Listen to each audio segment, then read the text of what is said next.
Welcome to the channel, and welcome to this game of Warhammer Age of Sigmar. It's Gloomspite Gitz versus Stormcast Eternals.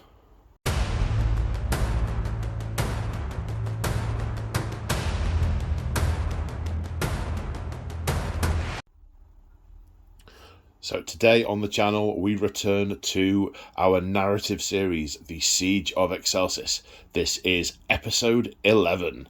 Now, this is a standalone game. You don't have to have seen any of the previous episodes to enjoy this. However, if you want to follow the story, look away now. If you don't want to know the results, look away now. So the story so far, Excelsis has been ransacked by Skaven. Half the city is still alight. Many of the forces contained within the city are dealing with rogue Skaven and also controlling the fires, as well as trying to prepare defences for the oncoming horde of Gordrak, Skragrot, and of course, Kragnos. Now, the horde has arrived at the approach to Excelsis. The defenders of the city have transplanted large copses of trees onto the approach in order to create a funnel and to then funnel the attackers into pre-prepared killing fields, giving them only one route of approach where they will mercilessly cut down as many as they can before they are overwhelmed.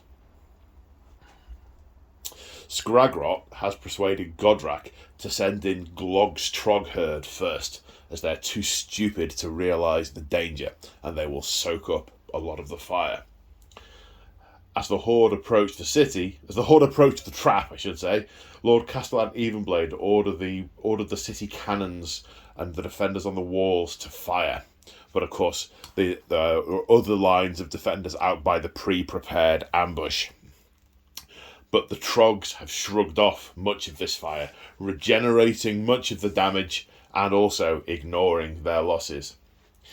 In the distance, a terrible sight honed into view. A huge battering ram with the skull of a god beast mounted on its head, being carried by dozens of gargants. Realising he had fallen for the obvious ploy, he ordered the city cannons to fire on the battering ram and the main horde, and ordered the retreat of the forces at the prepared killing fields. Forming a desperate rearguard action, a group of Stormcast Eternals and forces from the Ironworld arsenal have prepared to sell their lives dearly to cover the retreat of their comrades. And that is the scenario we are playing out. So the prepared ambush was off that way, and the forces have pulled back. And at the mouth of the ambush is where the Stormcast and Ironworld are preparing to slow down the advancing horde, allowing the forces that were here enough time to get back to the city and not be overrun. This is a heroic last stand. So, the scenario is a custom scenario. We have 5 objectives, 3 along the centre line of the board and 2 along the back line. These are going to be scored at the end of the game, so controlling them during the game is not going to have any real effect, except that obviously you capture an objective, you can move on from it, and then it's still yours. So one side could push and have ones behind them that are safe, and then and the other side obviously could do the same. There are an odd number of objectives, so at the end of the battle, whoever holds 3 or more of these objectives has won the game. If the Stormcast and Ironworld hold 3, they have bought enough time for the defenders to make it back to Excelsis. If the Trogherd and friends score 3 or more, then they have overwhelmed this force in enough time to catch the defenders on their way back to the city. Right, the only other thing to mention before we go on to the armies is that this is a game of solo hammer. I will be playing both armies today. So you may hear me talking to myself. Don't panic. It's entirely expected. Well, I mean, Panic if you like, but know in advance it's what's going to happen. Right, let's take a look at the armies. So here we have a little under 2,000 points of the Stormcast Eternals with their Ironworld Arsenal allies. Now, there's a couple of things to mention. The ratio of units isn't right. Normally, you would have 1 in 4 units can be an allied unit. But this is narrative, so we're still treating it as an allied army, a Stormcast army, which is a Stormkeep army with allies. So we're playing all that as though the ratios were correct. The other thing to mention is, at the time of filming, we know there's been announced that there is a new Cities of Sigmar book coming, but we don't know any detail about it. So depending on when this eventually gets released, these units may not do exactly what in the book exactly what they've done on here. But hopefully they'll be close enough, and hopefully that won't impact your enjoyment too much. So, what are we looking at? So, okay, in the Stormcast contingent, we have a Knight Incantor is the general. Come back to what she's got in a minute. We've got Deus Arcanum, which is an endless spell. Basically, she casts that, and then she goes, boop, and sits on it, and it gives her fly and a 12-inch move and makes her harder to hit. Then we have a Paladin unit. Paladin's a battle line for Knights Excelsior, and they get the army bonus, which I'll come on to in a minute. 10 Liberators, 5 Sequitors, so 2 Redeemer units there. A Celestar Ballista from the Sacrosanct. Obviously, these are also Sacrosanct, as is she. And then 5 Judicators with Bolt Storm crossbows. Over here with the Ironworld, well, first off, we've got 2 Cogsmiths. One is with his artillery battery, which are there's a Hellstorm rocket battery and 2 Hellblaster volley guns. This Cogsmith has his unit of Jarrow bombers, and there is also a trusty steam tank. Ha! Right, so overall army rules. So obviously it's Stormcast Eternal Army, so all the Stormcasts have Blaze of Glory. When they die, you roll some dice. It might do mortal wounds near to units nearby when they die. These are Wrathful Guardians, because we're going for a Stormkeep army, so no one's going to be teleporting in from Azir with lightning strikes. These are all already here. One of the benefits of this is their mortal auxiliaries are emboldened by their presence. So any City of Sigmar unit that is wholly within 12 inches of a Redeemer unit, I think it's just Redeemer units, I'll double check that, a unit of the Stormcast contingent, they get +1 bravery. The other rule is Shield of Civilization. So Redeemer units count as 3 models at certain points in the game. So again, the Sequitors and the Liberators are Redeemers. They count as 3 models when they're on objectives. In turn 1 and 2, that counts on units that are in their objectives that are in their territory. On 3, 4, and 5, it counts on all objectives on the board. Now, their territory is the entire table half, well, almost the entire table half, so basically the objectives all count as being on their territory.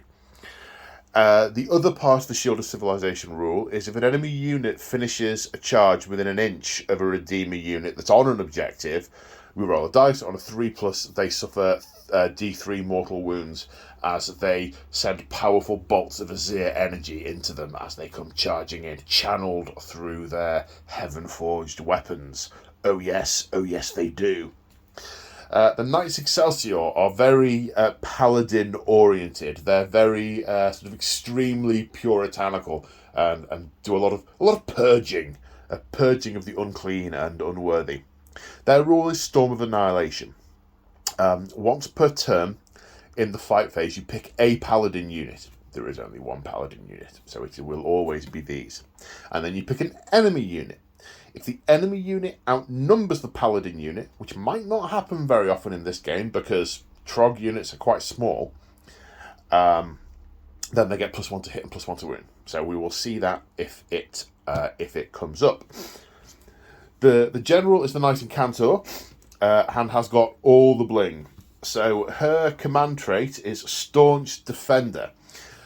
Staunch Defender only works in Stormkeep armies, but basically I mentioned that units that charge against Redeemers might take D3 mortal wounds. Well, if they're wholly within 12 inches of her, we can re-roll the number of mortal wounds, should we so desire. She also has an artifact of the Tempest, a Luckstone, chipped from the Spear of Malice itself. It's got a once per battle use, and you can use it on either a save roll, a run roll, or a charge roll. And basically, you just decide what the result of the dice roll is. So, super foresight / lucky. She's also taken a spell from the Stormcast lore, which is Thundershock. When you cast it, you roll a d6 for any enemy units within 12 inches. On a 3+, they are so they're so battered by the thundering force that emanates from her that they are at -1 to wound until her next hero phase. So that could be super useful when holding the line. And that is slightly under 2,000 points. Well, I say slightly under. It's about 1,850 points of defenders. Right. Let's go and look at the Gloomspite army. And here we have the Gloomspite Gitz, and it is Glog's Trog herd. This here being Glog. He has come in through one of the realm gates from Akshi. Chamon, not Akshi. Sorry, slight confusion there. Quick checking of notes. Hashtag can't remember everything. And his mile-long herd of Trogs has joined with the massed horde heading towards Excelsis. Now, with the exception of these three, I've painted all of these Trogs specifically for this game. Unfortunately, I couldn't paint enough to represent a mile-long horde. That would be some serious commitment to the cause. So we have a couple of allies. You can see in the back we have some Ironjaw's Ardboys. Now, the reason we've got Ironjaw's Ardboys is because they are incredibly impetuous. Or more to the point, they're desperate to prove their worth. They're not considered proper Ironjaws. The Ironjaws brutes and the mega bosses, they don't consider these Ironjaws, and they are keen to impress. And obviously, the more an Uruk fights, the bigger it gets. They want to fight as much as they can. So they have rather impetuously ignored what they've been told, and they are charging in with the fodder. I mean, the Trog herd, to glory and to hopefully try and outgrow their armour and become brutes, rather than the teeny little boys that they is right now. So they are allies, similar to the other army. Although I think the ratios are actually right. This will be 1, 2, 3, 4, 1, 2, 3, 4. Yeah. So it's the Gloomspite army with 2 units of our boys as allies. So what are we looking at? Well, we have a Trog boss who is Glog. We have 2 individual Dankhole Troggoths, 2 units of 3 Fellwater Troggoths, 2 units of 3 Rockgut Troggoths, and 1 unit of 6 Rockgut Troggoths. I thought it would have been too dull to have everything in the very minimum units, but also not quite right to have them all in Sorry, when I say minimum, I mean smallest number of units, i.e. biggest size, 6, 6, 6, 2. That wouldn't have been very entertaining. But equally, it didn't quite feel right splitting them all out into the smallest number either. So that's what I've gone for. Mostly individuals, we have got one block of 6. So, the Bad Moon is very much gazing on Skragrott and his horde and all the various shenanigans that he is up to. So the Bad Moon rule is in effect. Now, the way this works, the Bad Moon, is it starts in a table quarter. I pick which table quarter it's going to be in, and then it moves across the battlefield during the game. It's going to start in that corner, and then at the start of each battle round, I roll a dice. On a 4+, it moves one step along. So the first step will be to the centre, second step will be to this quarter, and third step will take it off the board. Whilst it's in a quarter, that table quarter is considered to be under the effect of the Bad Moon. If it's in the centre, the entire table is under the effect of the Bad Moon. And if it's left the board, no one is under the effect of the Bad Moon. Now, the way this affects Trogs is the Moonlit Hide rule. They all get +1 to their saves. Oh! Sorry. They get +1 to their saves. There's a whole bunch of other things it does, but there's nothing else on the table that will be affected by it. So not going to go into that. The sub-faction is Glog's Mega Mob. I had not realised that was a sub-faction in the book, but it is. I knew there was a Trog one, but I didn't know they'd named it after, Mighty Glog, who comes down to... who gets up to all sorts of crazy japes and then runs into Excelsis. With Kragnot and Godrat and all the big names. Sorry. So Glog is Glog's the general. He has his command trait. He is an Alpha Trog, which gives him 2 additional wounds and the monster keyword. So he will be monstrous rampaging, which potentially, roaring, stomping, all the fun stuff. And he also has some glittery gubbins. He's got the glowy Housits, which gives him a 4+ ward. However, in a turn in which a wound gets past the ward, i.e. he takes damage, you have to roll the dice. On a 1+, he eats it and doesn't have it for the rest of the battle. And also, I'm going to say he won't have it for the rest of the campaign. The point he eats it, it's gone.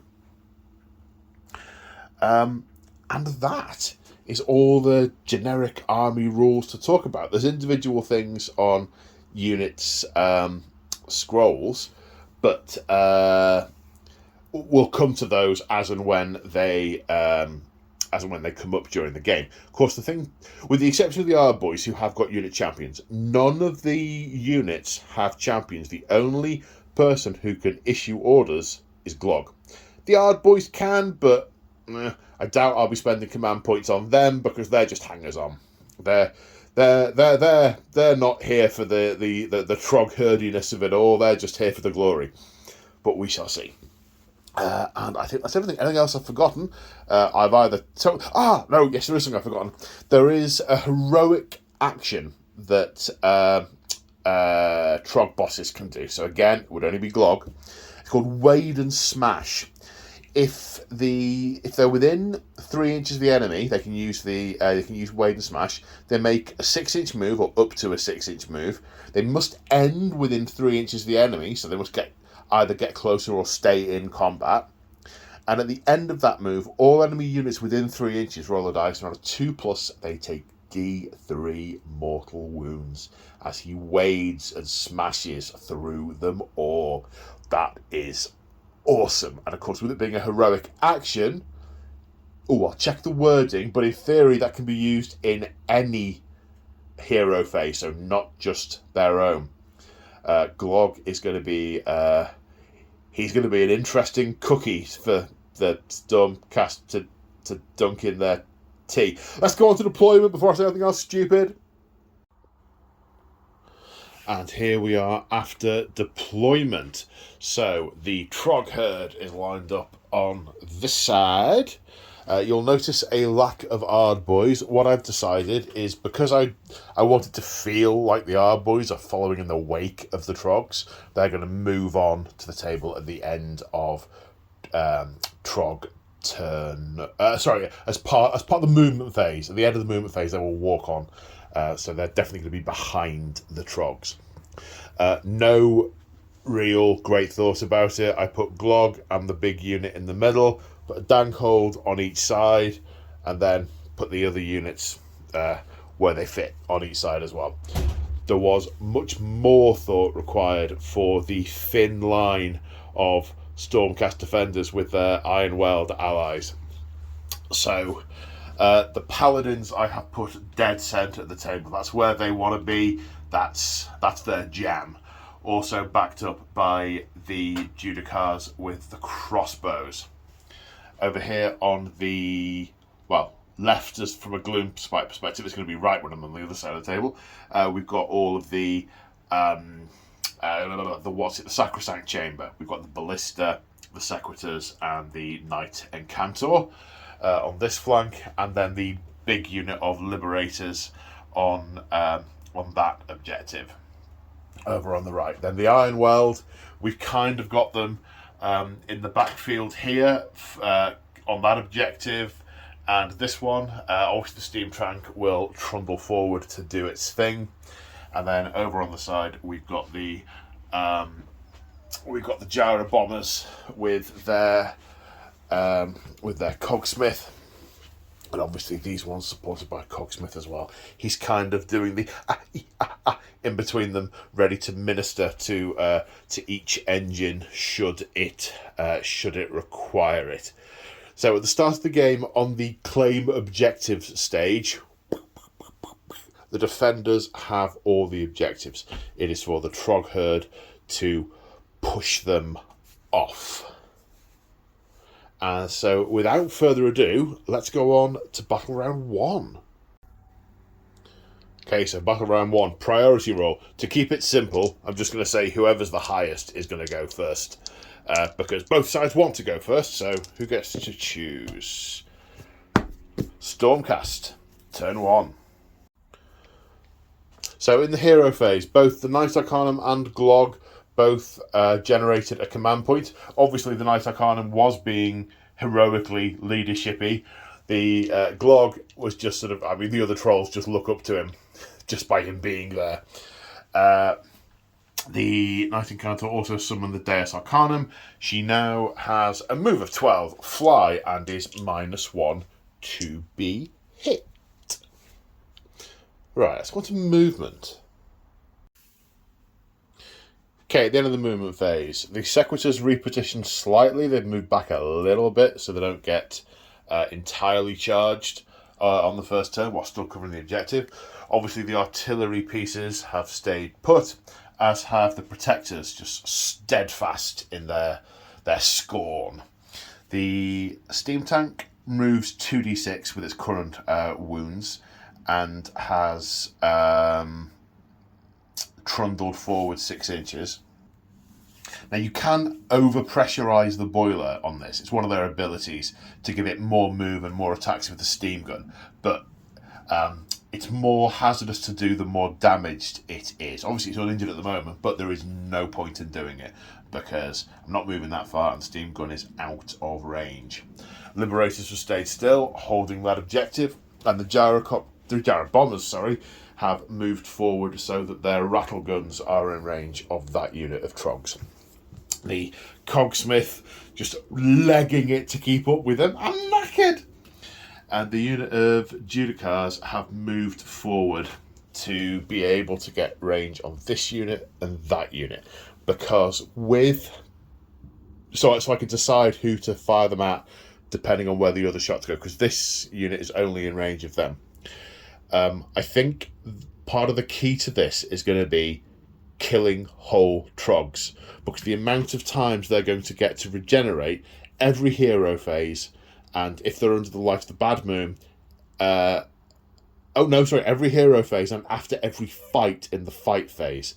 So that's twice a turn, potentially 4 times a battle round, they get to regenerate. So wounding them is not going to cut it. Got to kill whole trogs. So there are some. So they're all, those two are in range of that one. So depending on how these fire into them, whether there's just one that needs plinking off. I know it's coming forward, and I'm letting myself open to be massively charged. However, when they move forward, I can reposition back with some command points. So we shall see how that goes. That's all the movement. So let's get on to shooting.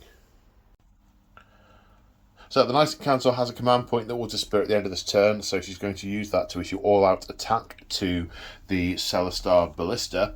Got 3 choices: the Fellwater, the Dankhold, or the Rockgut. Can see all of them.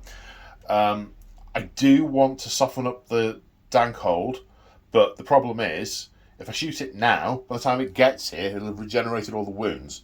So instead, I'm going to try to kill either a Rockgut or a Fellwater.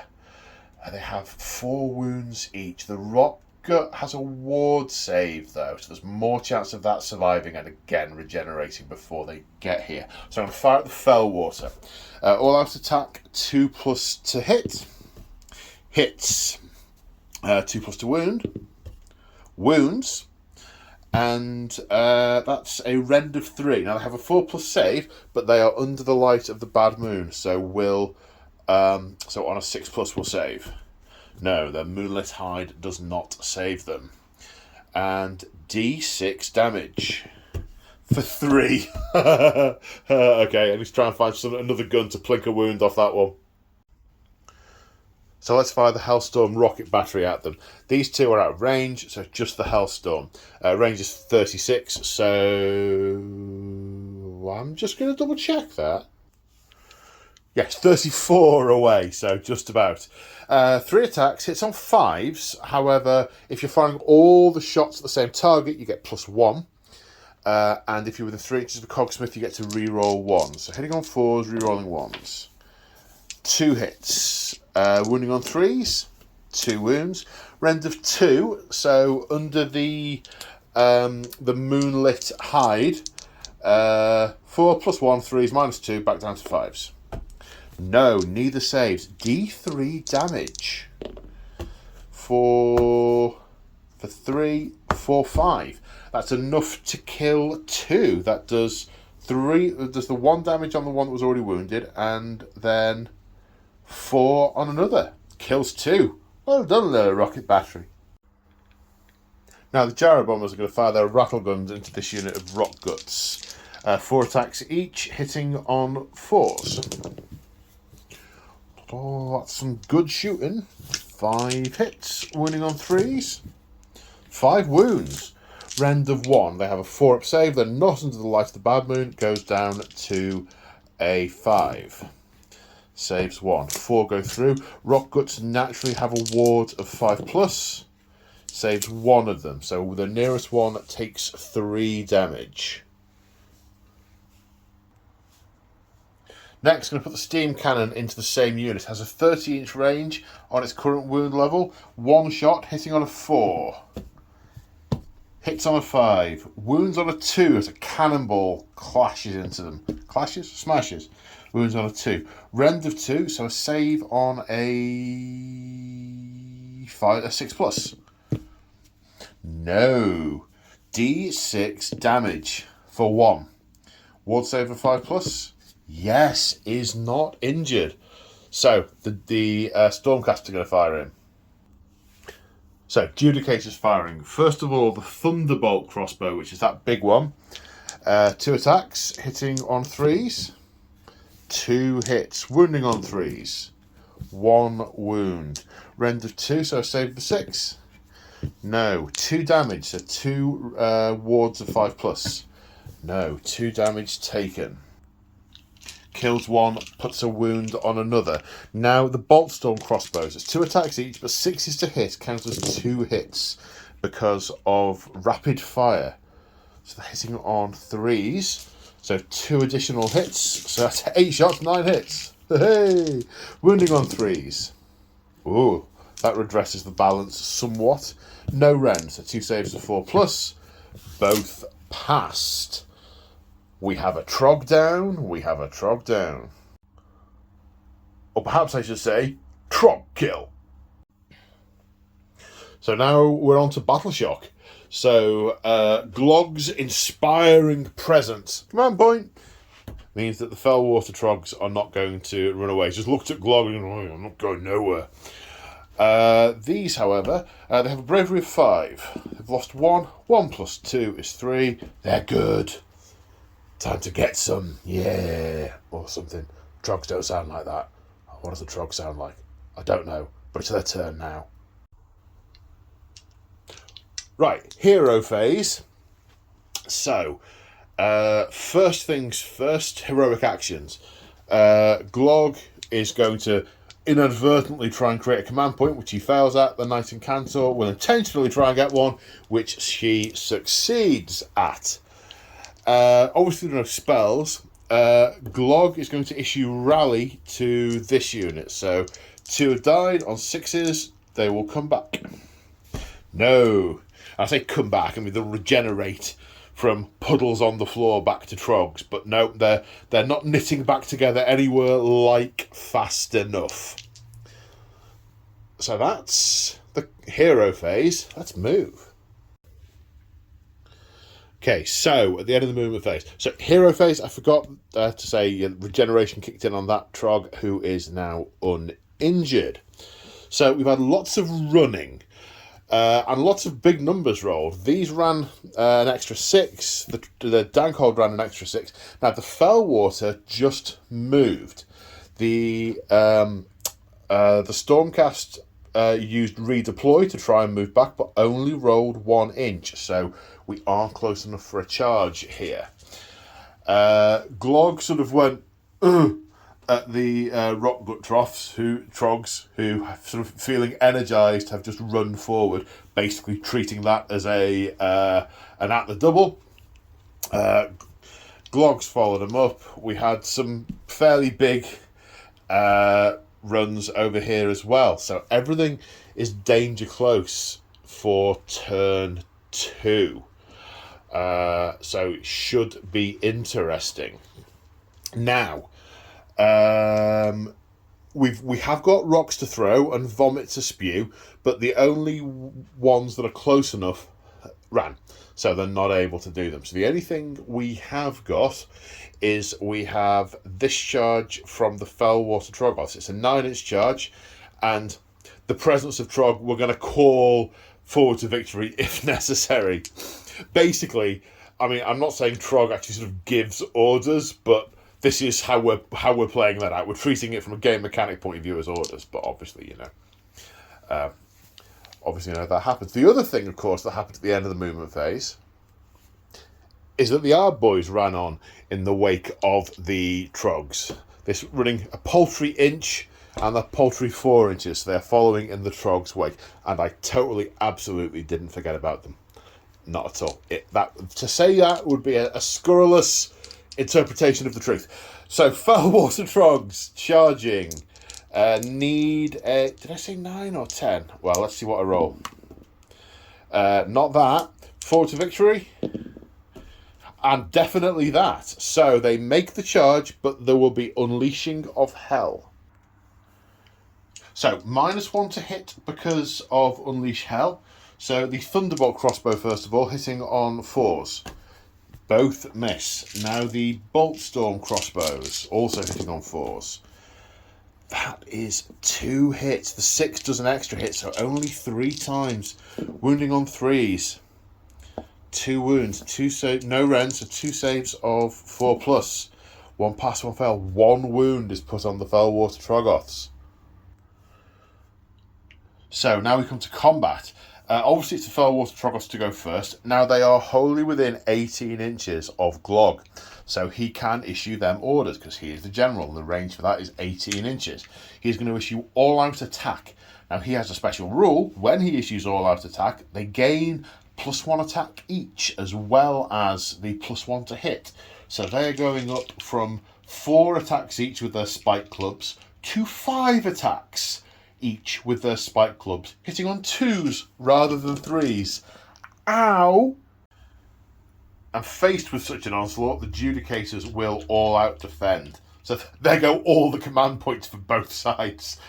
Okay. Oh no, the Knight Incantor still has one, but she's way over there. Okay, so 15 attacks hitting on 2s. 12 hits, wounding on 3s. That's a lot of 1s and 2s. That's 9 1s and 2s. Okay, panic over, guys. Rend of 1. So back up to 4+ saves. 2 fail. They are 2 damage each, so that does kill 2 of them. Blaze of Glory. No 6s. So 2 fall. Pachow, pachow. And they do get to fight back. So they pile in. They are at -1 to hit whilst they are within, is it 3 inches? Within 3 inches of any Fellwater Troggoths because of their terrible stench. So they are going to hit on 4s rather than 3s with their Storm Gladiuses. They have 1 attack each. 2 hits, so we'll be hitting on 4s. Wounding on 3s. Sorry, 4s. Oh, what did I roll? Looking at the wrong card. Yes, 1 was a 4. That's the problem when you're playing solo hammer. You've only got 1 pair of eyes to catch those things. So it is a rend of 1. So Fellwater will save it on a 5. No, that is a wound put on the already injured Fellwater. And that's the end of that combat. The Fellwater didn't lose any, but the Judicators did. And they have to test for bravery. They have a bravery of 7. 2 + 2 is 4. They are fine. And that's the end of Battle Round 1. There's no other Battle Shock to take. We just need to see who gets priority in Battle Round 2. Stormcast go first in Battle Round 2. So, it's the start of turn 2. And the easy thing to do before I forget is D3 wounds regenerate on the Fellwater Troggoths. For 2, this one is now fine. I'm struggling. Struggling is the wrong word. But I'm trying to work out both the best course of action from a game point of view, but also what I think the Stormcast would do. Because they could, in theory, rush off their lines and engage this turn and leave open space to the objectives, especially the Protectors, what they're going to do. Because they could rush into the Fellwater, but then that would leave the Rock Guts free to run through into the artillery. This is, from an in-character point of view, this is a tactical fight, and they need to be thinking tactically. Equally, they could charge into the Troggoths and their Rock Guts and will probably mince them, but then they've got Glog and they'll probably get vomited on by this Fellwater, and there's some Arboys in the back, and they'll be strung out and quite a way away from support, and that could lead to this objective subsequently being overrun. So, not in time. Oh, I didn't roll for the Bad Moon. The Bad Moon on a 4. Is it the start of the battle round? I think it's the start of the battle round. I'll roll, then check if I need to. I need to check. It is the battle round. So the Bad Moon has now moved to the centre of the table and is affecting the entire table. So every Trog on the table has +1 save. So they now have a 3-up save rather than a 4-up save. Obviously, I'll move the model of the Bad Moon out of the way should we need to. It reminds me. I'd have forgotten it if I hadn't had the model over there. So that's the dilemma. Do they follow their natural instinct to run in and chop stuff up, but then they will almost certainly be cut down? Because then from a game point of view, it's an extra turn of attacks from the Troggoths into the Liberators. I think they need to be patient.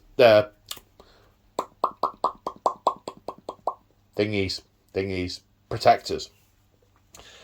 I think they need to be patient. I think they need to draw upon what Sigmar has taught them about war and be more patient. So, I also don't want to move the likes of the Liberators and the Sequitors off the objectives, because when they are charged on objectives, they can do mortal wounds to the enemy. They are there to hold their line. So I don't know if I want to rush those in. So I think, now I'm concluding as we're talking, I think what I'm going to do is fall back with the Judicators. I know that means I can't shoot, but then I can fire in with the tank, and I can overstoke the boiler of the tank. I need to roll 2d6 and not get equal to or less the number of wounds the model's taken. It hasn't taken any wounds, so that's the time to get the snake eyes. So the boiler is now overcharged, which means I'll get more shots with the steam gun. So fall them back, put shots into them, then decide whether I think I want to fall back. In fact, I'll move the gyrocopters back so they can put shots in to finish off if necessary, and maybe position some of these Liberators up there for them to tuck behind to be protected. I also need to decide what spell she's going to cast and what effect that is likely to have. Yes, more thinking. So heroic actions wise, we're going to go for the same. We're going to go for heroic leadership for the Knight Incantor, who fails, and heroic leadership for Glog, who also fails. That's nice and simple. I think casting-wise, we're going to go for good old-fashioned Mystic Shield, because we need to buff the Sequitors up to be able to take this charge. The other options I've got can potentially reduce the charge or lower rolls to wound, but I don't want to go... Again, I could do some stuff if I'm going to go forward. I don't want to go forward. I don't want to get too far away from potential other support that could come in. I might go up and smash and be able to take out a unit, but then I'm just going to get hit by other units, then overwhelmed. Got to hold till the end of the game. So going for a Mystic Shield on a 5. Successfully cast on an 8. So they're Mystic Shielded. Okay, any other actions in the hero phase? Should I get Glog to attempt to rally again? No, leave that for now. There was nothing else to spend them on before. There's definitely stuff to spend them on now. Okay, right. Movement. So after the movement, it looks like this. The Judicators fell back. I know, technically, I can keep them in there and fire in, and the steam tank can also fire in, but it just feels wrong with the nature of these guns to have them in the way whilst firing, because cannonballs and steam and... Yeah, so that felt more narratively right to me to do that. So that's what I've done. The Copters move back here, as I said earlier. The Cogsmith getting quite a good run roll and being able to tuck in between them. And then just a little bit of shuffling around over here, but nothing significant. So the first thing we're going to do is we will start with the steam tank. Now, do I want to all-out attack the... No, I don't. This is very much a defensive situation. So first off, going to fire the steam cannon. One shot, hitting on a 4. Hits. Wounding on a 2. Wounds. Rend of 2. Their save is currently 3+, so 5+ save. No. D6 damage for 2. The 2 they just regenerated. Now the steam gun. 2d6 shots, but because I used more pressure, I get 2d6 plus 2. So 5 plus 2, 7 shots. Hitting on 4s. Whoa. 5 hits. Wounding on 2s at this current number of wounds suffered. 4 wounds. No rend, so 3+ saves. Another wound goes through. 1 is nearly dead, but not quite. So, let's throw the rattle guns in from the gyrocopters. Gyrobombers, and they're classic guns, not rattle guns. Apologies, you can stop shouting at the screen now. Hitting on 4s. 5 hits, wounding on 3s. 5 wounds, rend of 1, so 4 plus saves. 2 go through, which kills this one and puts that one on 1 damage taken. So we have at least taken down a Troggoth. The other thing we'll be able to do is unleash hell when they charge next turn. Unless, can I get... No, can't... No, none of those are going to work. Can that fire indirectly? I can't remember. Let's have a look. No, I don't know why I thought it could, but I can't find anything on the card that says about indirectly firing, so no, it can't. So moving along the table, they can't fire because they retreated, so we're going to fire the first Hellblaster volley gun at the big unit of 6 rock guts. Okay, now you can choose a number of decks to fire, but there are more chances of it malfunctioning if you do. Basically, you roll the dice for each deck you're firing, and if you get any doubles, it suffers a mortal wound and can't fire. However, you can re-roll any of the dice you want whilst a cogsmith is within 3 inches. So given desperate times and all that, we are going to roll for all 3 decks. So I'll re-roll 2 6s. Definitely re-roll one of the 6s, obvs. Now, do I re-roll the 1 as well? Yes, I'm going to re-roll the 1 as well. No guts, no glory. Wow, okay, so 4, 5 and 6, there's a maximum number of shots you can actually get. So, that is 15 shots. Hitting on 4s, wounding on 3s, rend 1. Hitting on 4s.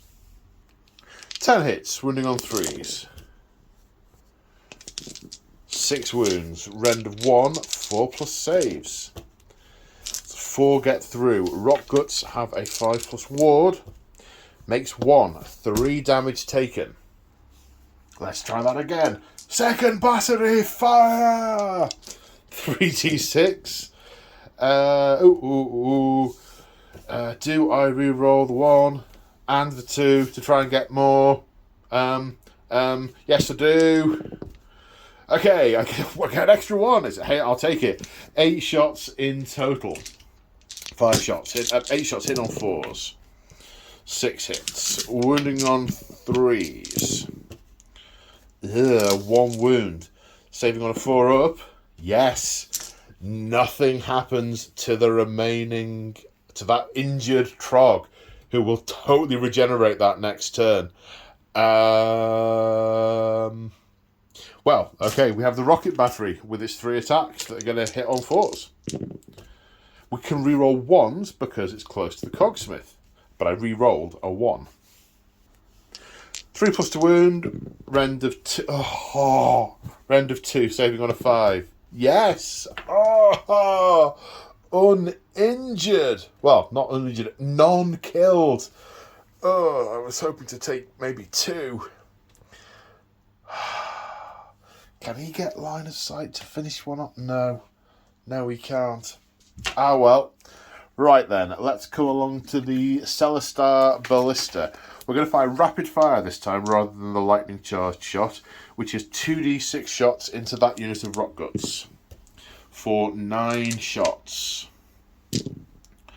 That's 6. 3 more. I can count. Hitting on 4s with this profile. The dice have run away. They're scared. Running on 3s. 2, rend of 2, so saving on 5s. Both saved. They're moonlit hides. The lightning just arcs off them. And that's all the shooting. Oh, I now need to decide if I'm going to have to charge with anything to try and make up for the terrible showing. Ooh. Right, I'm going to charge the steam tank into the fell waters. Maybe I'll be lucky enough to take the injured one down.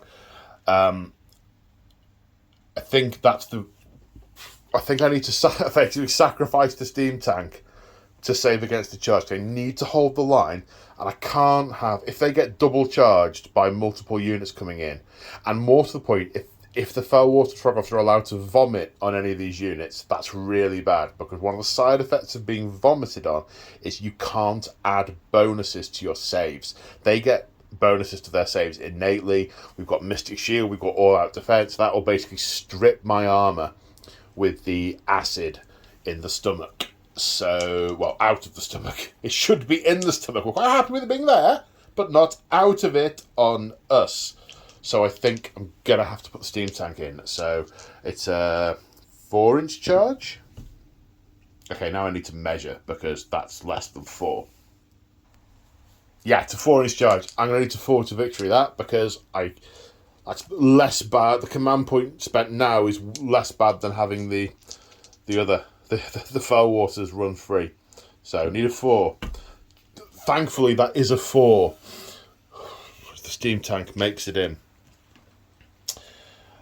Okay, so the Steel Behemoth rule applies. After it's charged on a 2+, it does D3 mortal wounds for 3. So it drives over that Troggoth and crushes it. Now I'm going to activate and pile in. I get D6 shots with the crushing wheels for 4, which hit on 4s. 2 hits. Wound on 3s?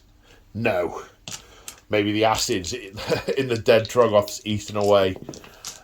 Maybe that is what has happened. The Troggoth will fight back. Just realised I forgot the terrible status rule. I was at -1 to hit the Troggoth. However, I didn't do any damage to it anyway, so the net result is the same. Must try harder. Okay, Spiked Club, hitting on 3s. 2 hits. Wounding on 3s. 1 wound. -1. The steam tank has a 3-up save, which with Rend 1, it fails. So it takes a wound. Takes a point of damage. The Fellwater Troggoth will now need to test for bravery in Battle Shock, and it's the only unit that's going to have to. They lost 2. 2 and 4 is 6. Bravery of 5. It runs off. Okay, result. Although I think my future is going to involve a hammer and a Dagon Troggoth. Uh-oh. So let's go on to Gloomspite, turn 2. Okay, so Trogherd hero phase. First off, regeneration, D3 for 1. This goes back to 2 damage rather than 3. There's no other regen to do on any of the Troggoths.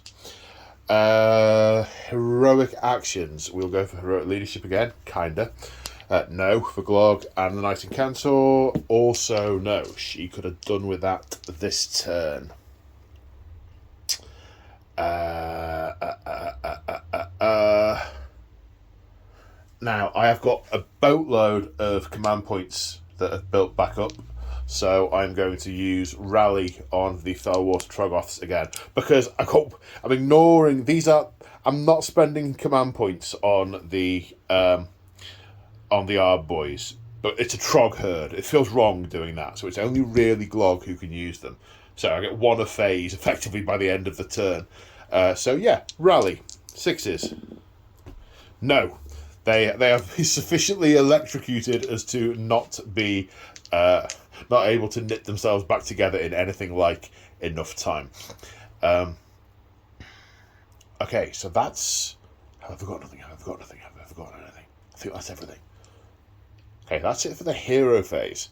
Now I've got to decide where I'm going. So I've got 1 Troggoth that's going to be able to vomit on 1 unit to strip away their bonuses. And there's 2 units that are both going to have bonuses. I've got to decide which I want rid of. Thinking time! Right, so on mid-movement phase, I decided I wanted to strip the armour on this side with the vomit, because then if I collapse this flank, I can then go into the centre and start to pick them apart from the side. So I've just checked and double-checked on the Fellwater Troggoth. So they move 6, which I've done, but the vomit is only 6-inch range. I thought it was 9. It's not. It's 6. And there's only 2 of the Sequitors that are in range. So I think the Knight and Cantor is canny enough to know what's going on. They've been around, they've been trained, they know what's going to happen. So I'm going to relocate with that unit, back them off a bit to get out of vomit range.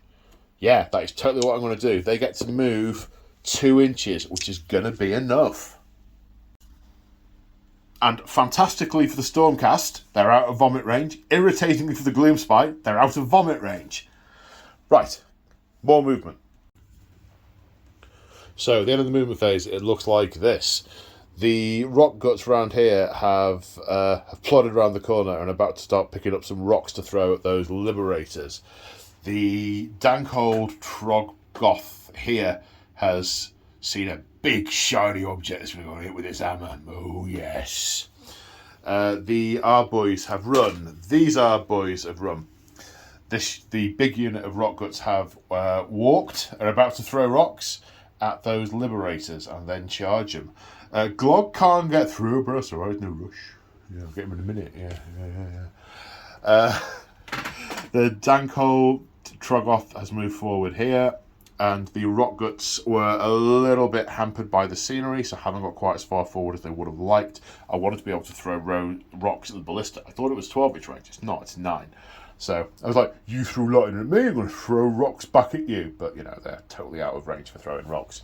And over here, I was going to go, no flying things threw rocks at me, I'm going to throw rocks back at them. No, they're out of range. Well, one of them's in range, but the other's not. And I don't think they're smart enough to pick individual targets. I think they're very much a pack mentality. But we are on to the shooting phase. So, throwing rocks for rock gut troggoths. Basically, you roll a rock for each trog. On a 4+ unit suffers a mortal wound.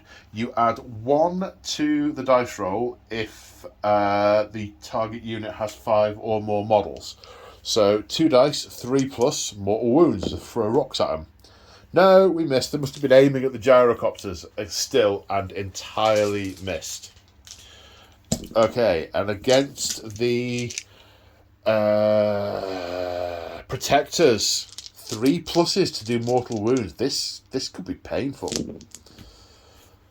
4 mortal wounds. That kills at least 1. Yeah, they have 3 wounds each. 1 of the protectors is gone. 1 has taken a point of damage. I'm going to say he cannot see past the Dankhold Troggoth to throw the rocks. So 2 and at the Sequitors, 3s. No, they're also throwing at the ballista. Oh, ended up short. So, that's right, I forgot to say. So I'd have loved, as I was moving, to relocate all over the place. Just as I would love to do lots of Unleash Hell now, as all the charging starts. But I got 1 command point. So that is not going to happen. So the Dankhold Troggoth is going to charge. Is going to make a charge. 8 inches. Now, in theory, I could move it there so I can attack both units, but I don't think he's clever enough for that. I think he sees something shiny drive over the fell waters, and he's just going straight in to smash it up. Over here, these 2 rock guts are going to charge in, which they do. They make it in 8 inches. However, this is a Redeemer unit defending an objective in turn 2, but it is in their territory anyway. So on a, was it 4+? Definitely at least that. The unit takes D3 mortal wounds for 3 damage as they smash their hammers into the against their shields, and lightning arcs and frazzles the hide. Even though it's moonlit, the moon offers no protection against the power of Azir.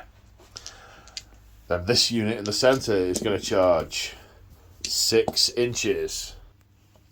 Glog's going to stick his head up and see if there's anything he can get into. 6 inches. No, nothing that way. Can't get past them little uns. And can't make it to the steam tank, so Glog is staying put. The Dankhold Troggoth first.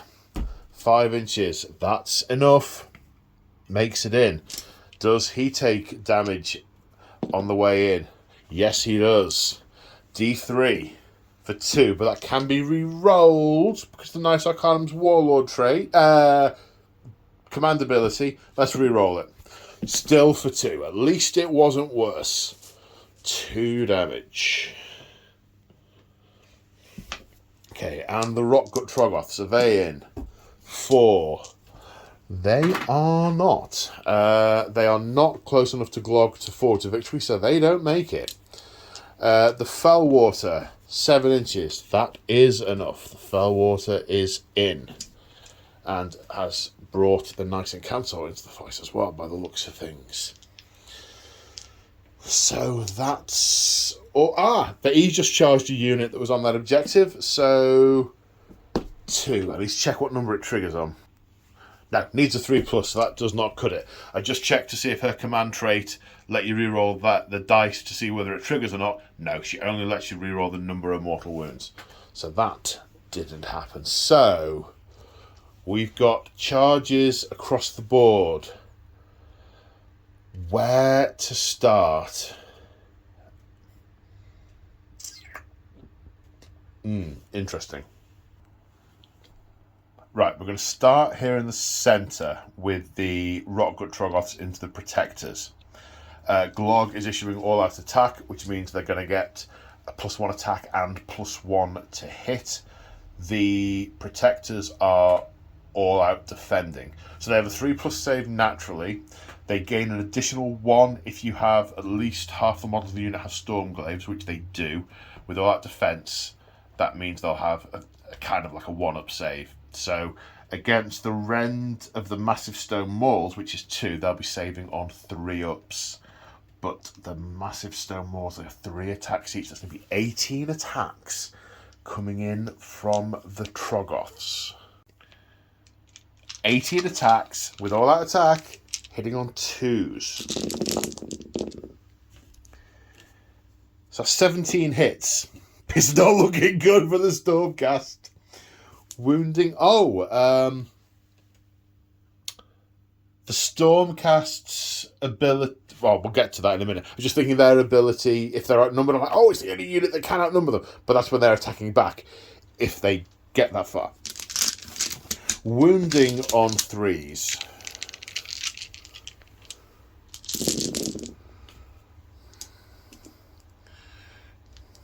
That's 4 fail to wound, leading to 5, 10, 12 saves required. We're doing all the so +2 to save, -2 rend. So these are saving on 3s. These are 3 damage each. Each one that gets through will kill a Stormcast. 1, 2, 3, 4, 5, 6. That is the unit gone. But do they go out in a blaze of glory? 3 dice each, 3 wounds. Any 6s? Yes, 1 mortal wound. I don't know why I'm rolling that. 1 mortal wound done to this Troggoth. And they die. And because this is Glog's Trog Herd, now that their attacks have been resolved, they regenerate D3 wounds to go back to only 2 damage on that Troggoth. So Protectors are a unit that Joe uses a lot, and they always make absolute mincemeat of anything I throw at them. I get them dead first time. Gone. Finished. Finito. 'Tis the way of things. Right. Now, where am I going to attack first? It's probably going to be the Sequitors onto that.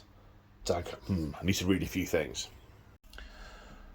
So, I'm going to go with the Sequitors. And pile them in. Now, Sequitors have a rule called etheric channeling.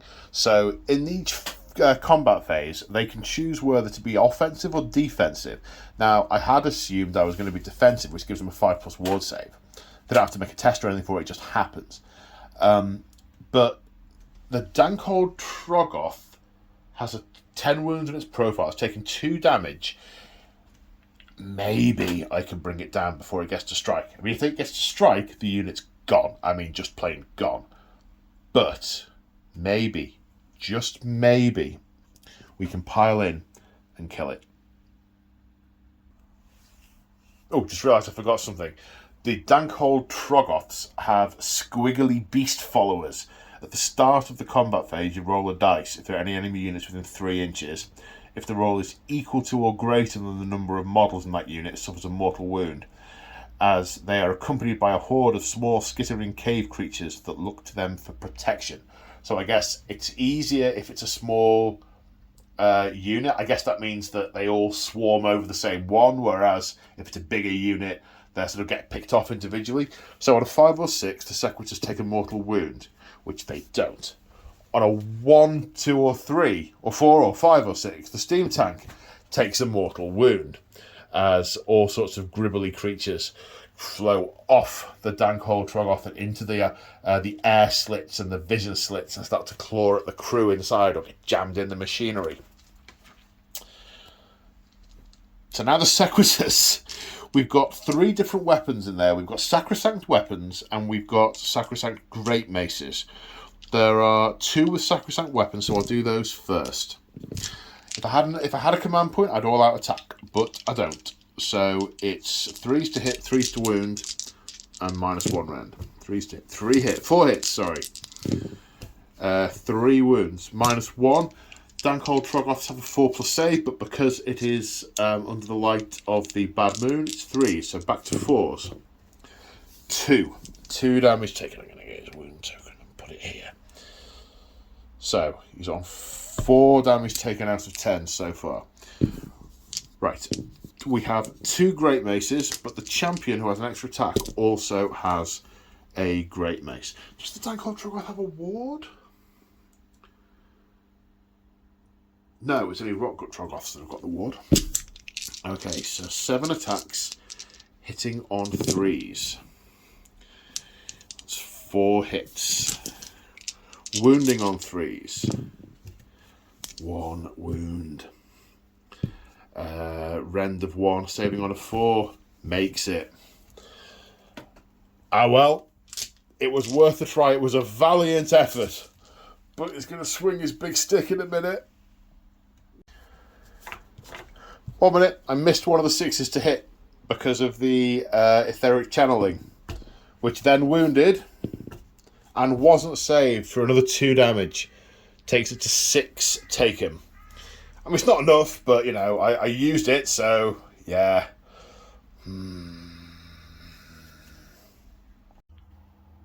Right, well, now we're going to come over here and do the Rockgut's massive stone clubs into the Liberators. 2 attacks each, hitting on 3s. 3 hits. Wounding on 3s. 3 wounds. Rend of 2. The Liberators all have shields. They have a 3-up save, so saving on 5s. 1 is saved. 2 gets through. That is they're 3 damage each, so 3. The Liberators have 2 wounds, so 3 are killed. 2 of them are within 1 inch range, so will Blaze of Glory. 3 6s would kill the Troggoth. 1 6 will wound it, but now that its attacks have just been resolved, it will regenerate 1 wound. Troggoths versus Liberators, no score draw. Right, now we're back with the Stormcasts.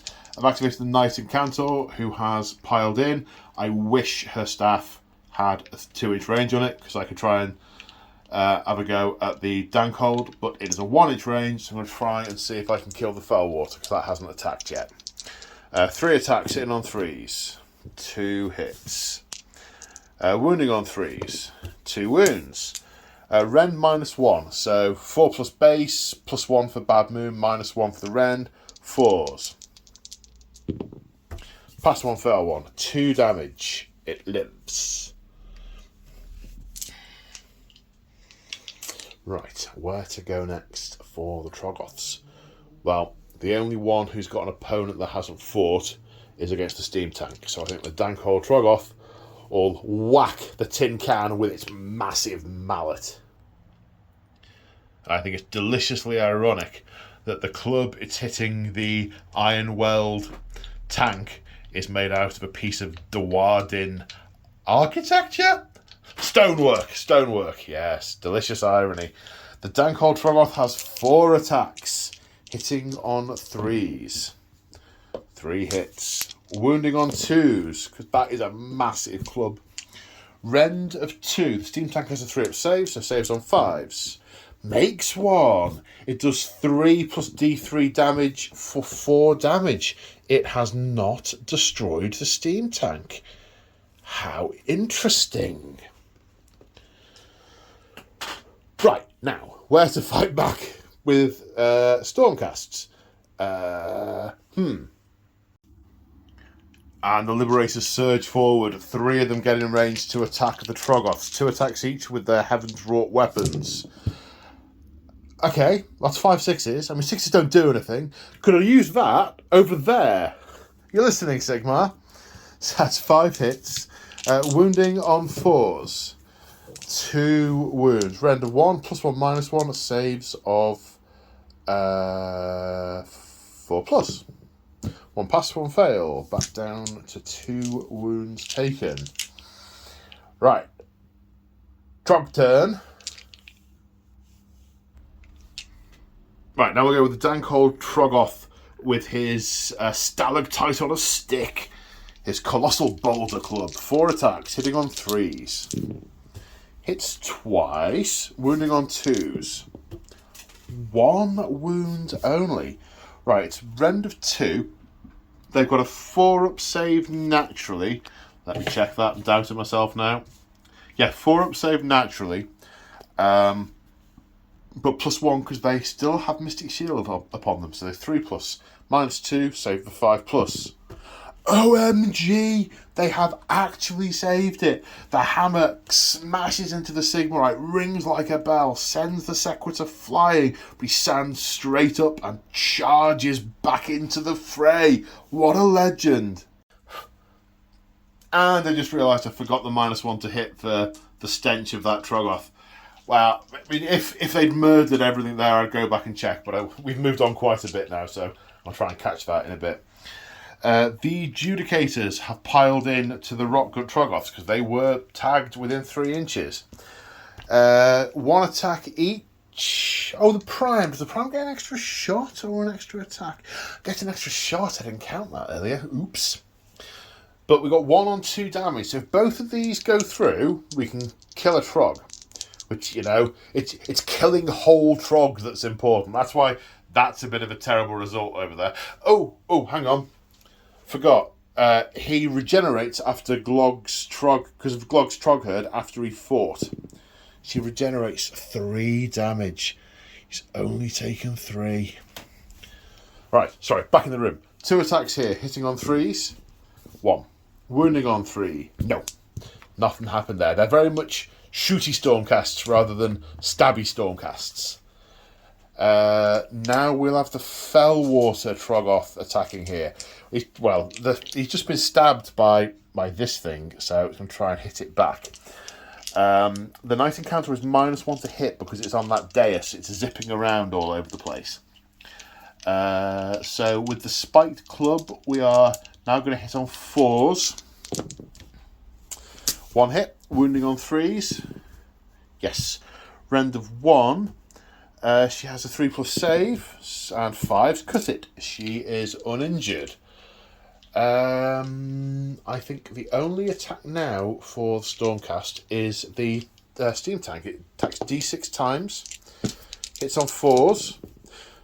Oh, let me check its damage profile actually. Yep, Crushing Wheels does not change with its profile. So they all hit. Was that hit or wound? I think that was hit. Wounding on 3s. 2 wounds. Rend of 1. So it's a 4-up save for the Dankhold Troggoth. Fails both of them, and these are 2 damage each. The Steam Tank drives up the Troggoth and does it 4 wounds. So everyone has fought.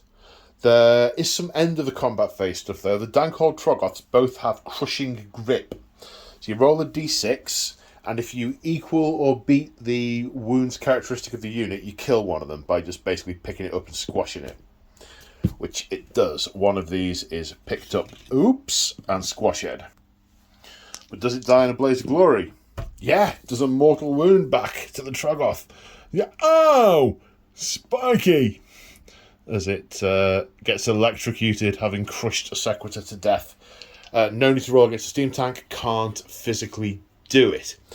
We also have Lalo the Tyrant for the Liberators at the end of the command phase, at the end of the combat phase.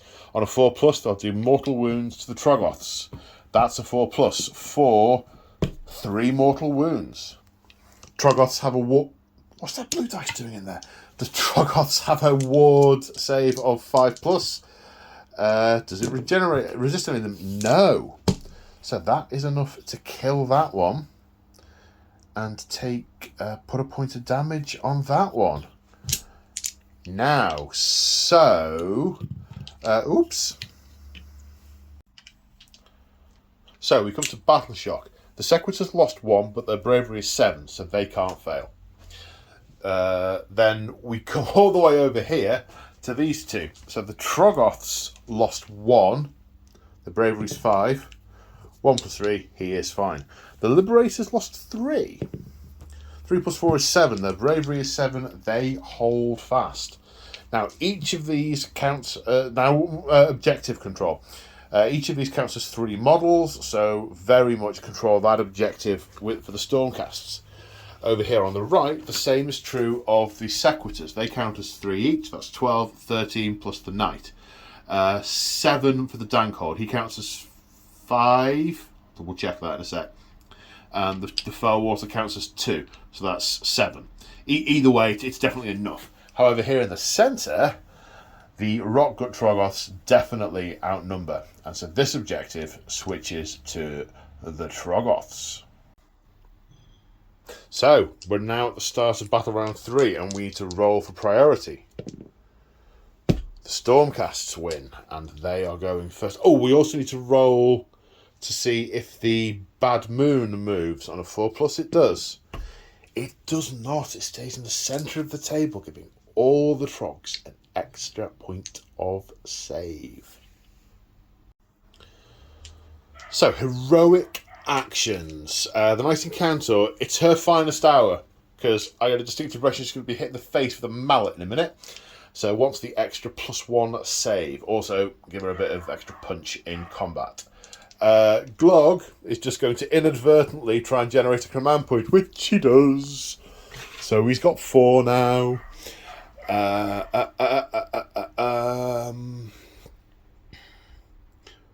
Right. So, spells. Oh, no. All the regeneration kicks in. So, the Dankhold Troggoth regenerates 3. He's down to 1 taken. The Fellwater regenerates 2. Is now uninjured. This Rockgut regenerates 1. This Dankhold regenerates 3. Is now practically uninjured. And this Rockgut regenerates 1 and is also now uninjured. Gee, it took a lot of work to get them down, those number of wounds, and now they're back. Right, so spells over here. If the Fellwater hadn't regenerated, I might consider an arcane box. I mean, base to base with it, I can do him D3 mortal wounds. But now I might consider Thunder Wave to give every one of the enemy within 12 inches -1 to wound. Although the Dankhold Troggoths can ignore all spells that target them on a 4+. Let's have a quick check of some stuff. Yeah, we are definitely going to try and cast Thunder Shock. It goes off on a 6, but every enemy unit within 12 is at -1 to wound until my next hero phase, which includes them, and that, and that. It goes off on a 6. That's a 9. Sorry, you do have to test for each unit. First of all, the Dankhold Troggoth ignores it on a 4+, just straight out. Yeah, it's immune to magic. Then on a 3+ for the Fellwater, has -1 to wound. That unit of Rockguts, -1 to wound. This unit of Rockguts, -1 to wound. Someone needs to remind me of this in the combat phase. The only problem is, I'm the only one here. -1 to wound, and also -1 to hit because that thing smells. Yeah, I need to take a minute at the start of the combat phase to try and remember everything. Right, that's it for the hero phase. I'm going to do some movement. Right, interrupting the movement phase. The gyro bombers have gone on a bombing run, flying from over here. If they pass over a model and enemy unit, so that one has flown that way, and this one has flown that way, so they've both passed over the trog, they get to drop the Grudge Buster bombs on a 2+, each doing D3 mortal wounds. For 3! Not enough to kill it. But it also has a 5+ ward, which it makes 1 of. So, has taken 2 damage. Was hoping to bomb that to bits. I mean, nothing would really change, but, you know, we're still hoping. It does, however, put them danger close to these boys. But maybe I can react when they get close. Oh no, look at the command points I haven't got. Maybe put some shots into the boys. Don't know. That's a problem for tomorrow's gyro bombers. Right, what else is moving? Actually, they can't move. They can't. That can't move. That can't move. They aren't moving. None of that can move. That's the movement done. No. The cogsmith is going to run close to that steam tank as he can get. There he is. And in his next hero phase, he can attempt to repair it if it is still there. So we're going to start the shooting phase with the Celestar Ballista. Celestar Ballista. We're tilted round, angling up at the head of the Troggoth, over the heads of its companions, and it's going to rapid fire 2d6 times for 9. Hitting on 4s. Wounding on 3s. 3 wounds. Rend of 2, so saving on 5s. 2 damage go through. It's back up to 3 damage taken. Okay. Right. Other shooting. Right, I mean, basically, they need to die. They need to die. Oh, I so wish I could all out attack, but I just don't have the command points they are desperately needed for other stuff later on. This one first. We'll fire all 3 decks. That is 5, 9, 11 shots. I'm not going to risk rerolling the 2. I mean, I could hope for a 6, but I might, if I get a 4 or a 5, it's going to blow. So that's 11 shots. Hitting on 4s. 8 hits, wounding on 3s. 4 wounds. Rend of 1, so saves of 4+. 2 go through, 5+ wards. 1 pass, 1 fail, 1 damage on the nearest Troggoth. Right, let's do that again. Next unit. Need to reroll the 5, and I'm going to reroll the 1. 2 5s, so it doesn't fire, and it takes a mortal wound. That is not the time for the artillery to break down. Oh, right, 3 rockets. Hitting on 4s. Wounding on 3s. 2 wounds. Rend of 2, so saves of 5. Makes 1. D3 damage for 2. 2 wards.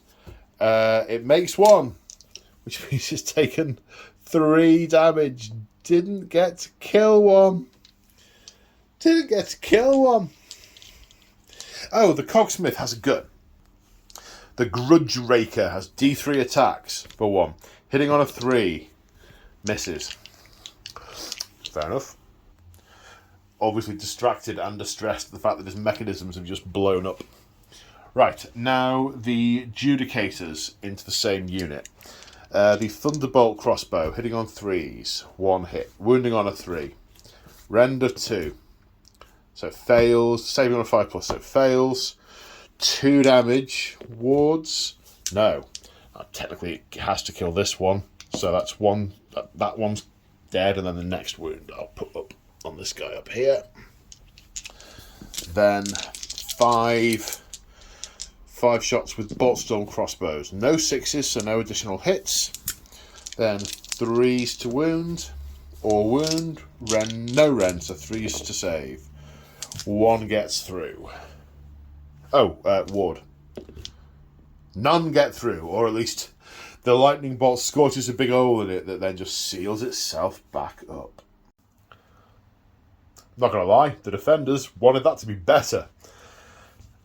Next, the steam tank. So, because of the shape of its base, it does change the game a bit if I turn it round, so I'm not going to do that, but basically it is pivoting to fire straight into the Trog. So a little bit jarring, but there we go. So on its current damage, 1 attack with its steam cannon. Hits on, not that. 2d6 attacks with its steam gun. 6 attacks, 6 shots. Hitting on 4s. How its damage level varies, and it's currently going to wound on 3s. I didn't overcook the pressure, but no, I didn't need to. So that's 3 at Ren. No Ren for the steam gun, so they're going to save on 3s. 1 taken by the Trog. Come on. Oh, I'm not getting through. We're getting bogged down. So it's just these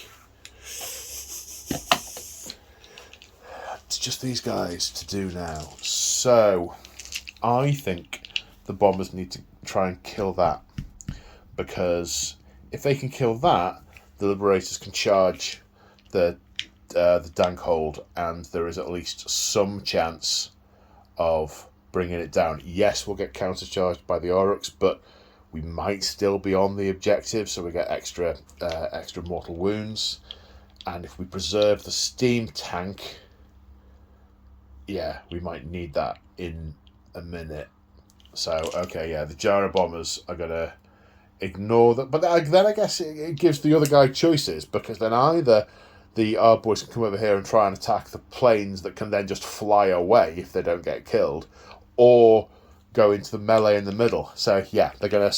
Basically, as they've flown over, they've strafed with the clatter guns? Got the name right. 4 shots each. 8 shots hitting on 4s. 50-50. Wounding on 3s. 2 wounds. Rend of 1, so saving on 4s. Both save. The rivets just bounce off the Trog's hide, so those liberators are stuck there fighting the Trog and not going to be able to help the steam tank. I think that is a significant turn of events.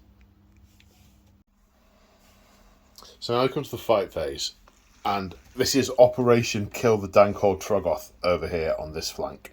Now, what I'd like to do is kill the Fellwater Troggoth with the Knight Arcanum, so its terrible stench disappears, so they don't suffer -1 to hit their Dankhold.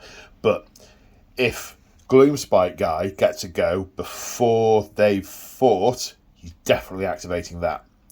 So I think I'm going to have to spend one of the precious defensive command points on all-out attack just to cancel out the Fellwater Troggoth's stench to try and get this. It is a long shot. The odds are not in my favour of taking 7 wounds off it. If it hadn't regenerated so many, maybe, but it has. So, yowzers. Okay, first off then, the regular Sacrosanct weapons. +1, -1, so hitting on 3s. No. I should have said etheric channeling is going into the attacks. So 6s to hit are going to be 2 hits. Looking for some 6s. Not a 1.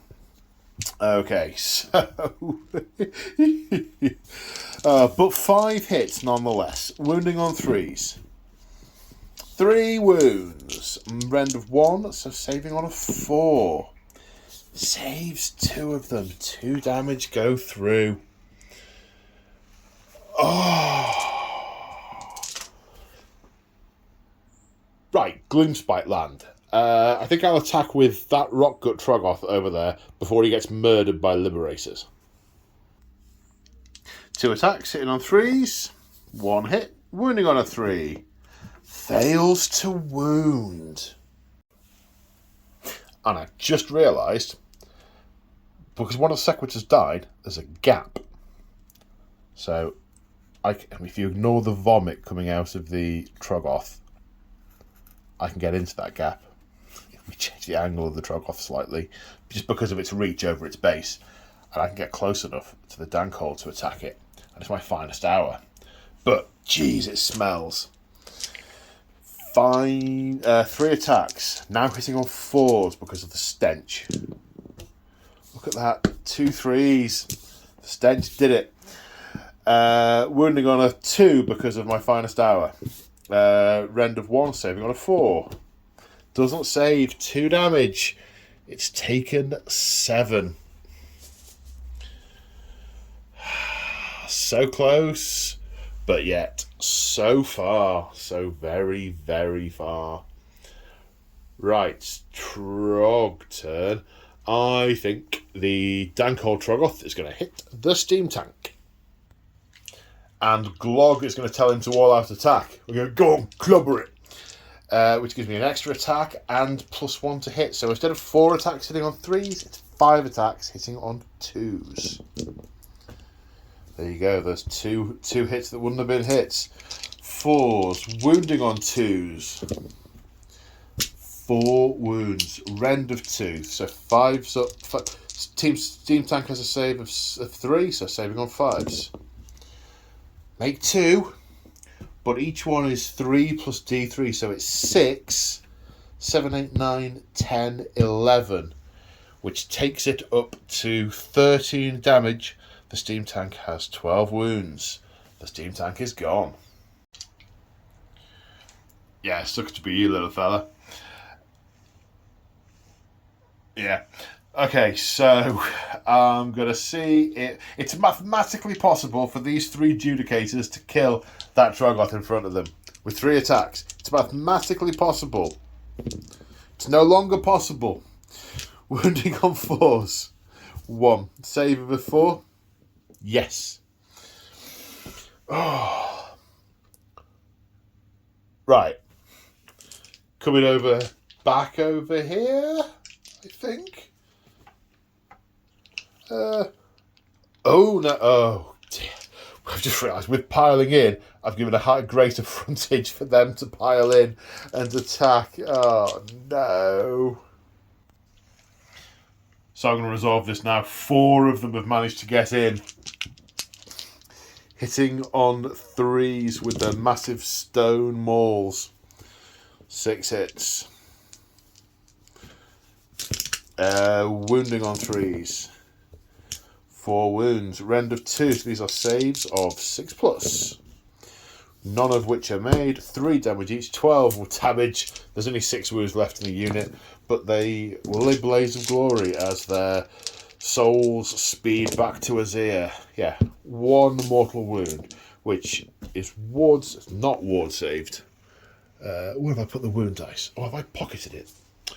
Oh, silly me. Right. So an extra wound there. However, their combat's just been resolved. So it regenerates back to full. I just realised I didn't do that after that guy had fought. He regenerates back down to 1 damage taken. That regenerating after combat for Glog's Trog Herd, it really does make the order in which you do things. And he regenerated after he hit the tank. 3 wounds, back to full.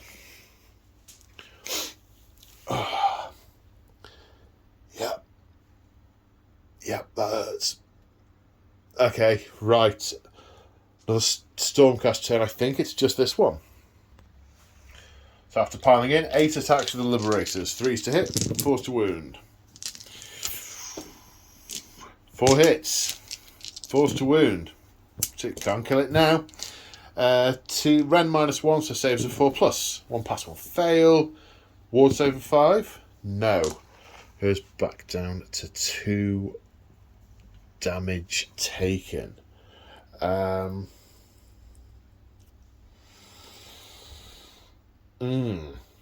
Right then. Oh, I forgot the -1 to wound on them. But I haven't taken the casualties. Hang on, 1 minute.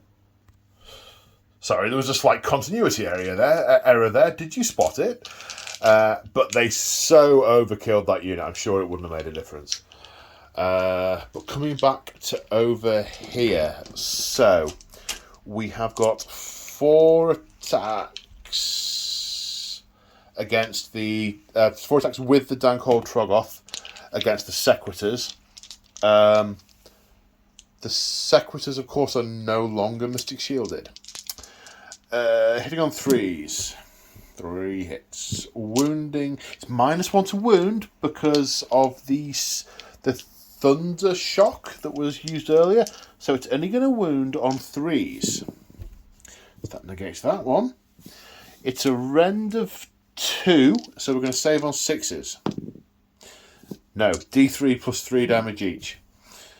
So 6, 7, 8, 9, 10. There's 8 wounds in the unit. They're all dead. But do they go up in a blaze of glory as they go to Azir? 2 damage. So somewhat of a blaze of glory. It's got 1 wound left. 1 more and it'll die. But it's just 4.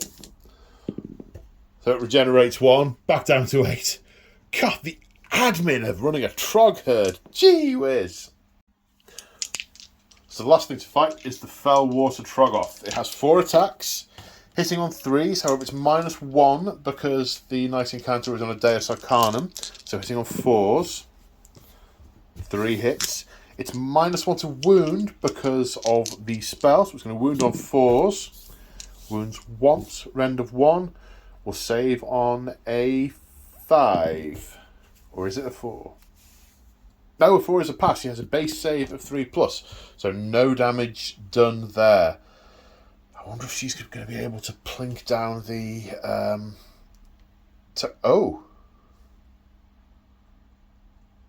So that is the last fight. So we're now at the end of the combat phase, and a number of things happen. One of which is the Dankhold Troggoth is Crushing Grip. Pick an enemy model within an inch and roll a dice. If the roll is equal to or greater than the wounds characteristic, it is slain. Her wounds characteristic is 5. So on 5+, he just grabs her and crushes the life out of her. That's a 6.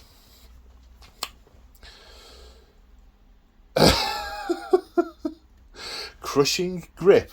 Actually, you know what? You know what I'm going to say? I know technically it's not in the word of the word of the rule, but I'm going to say she can use the Luckstone to prevent that.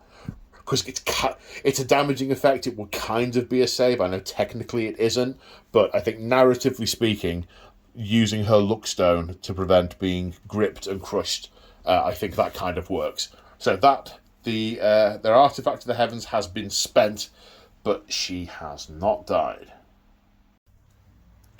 Also at the end of the combat phase, on a 4+, lay low the tyrants will activate, which it does, and do D3 mortal wounds to that Troggoth.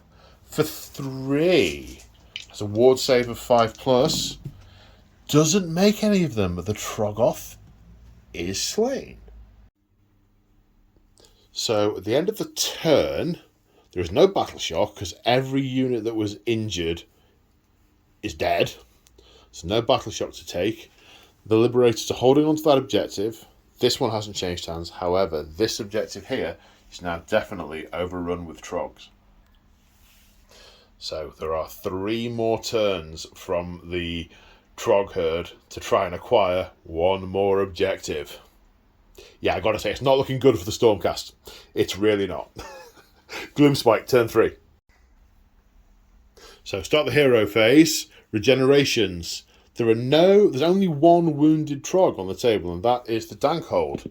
And he gains 1 wound back. So he has taken 7 damage out of 10. 3 left.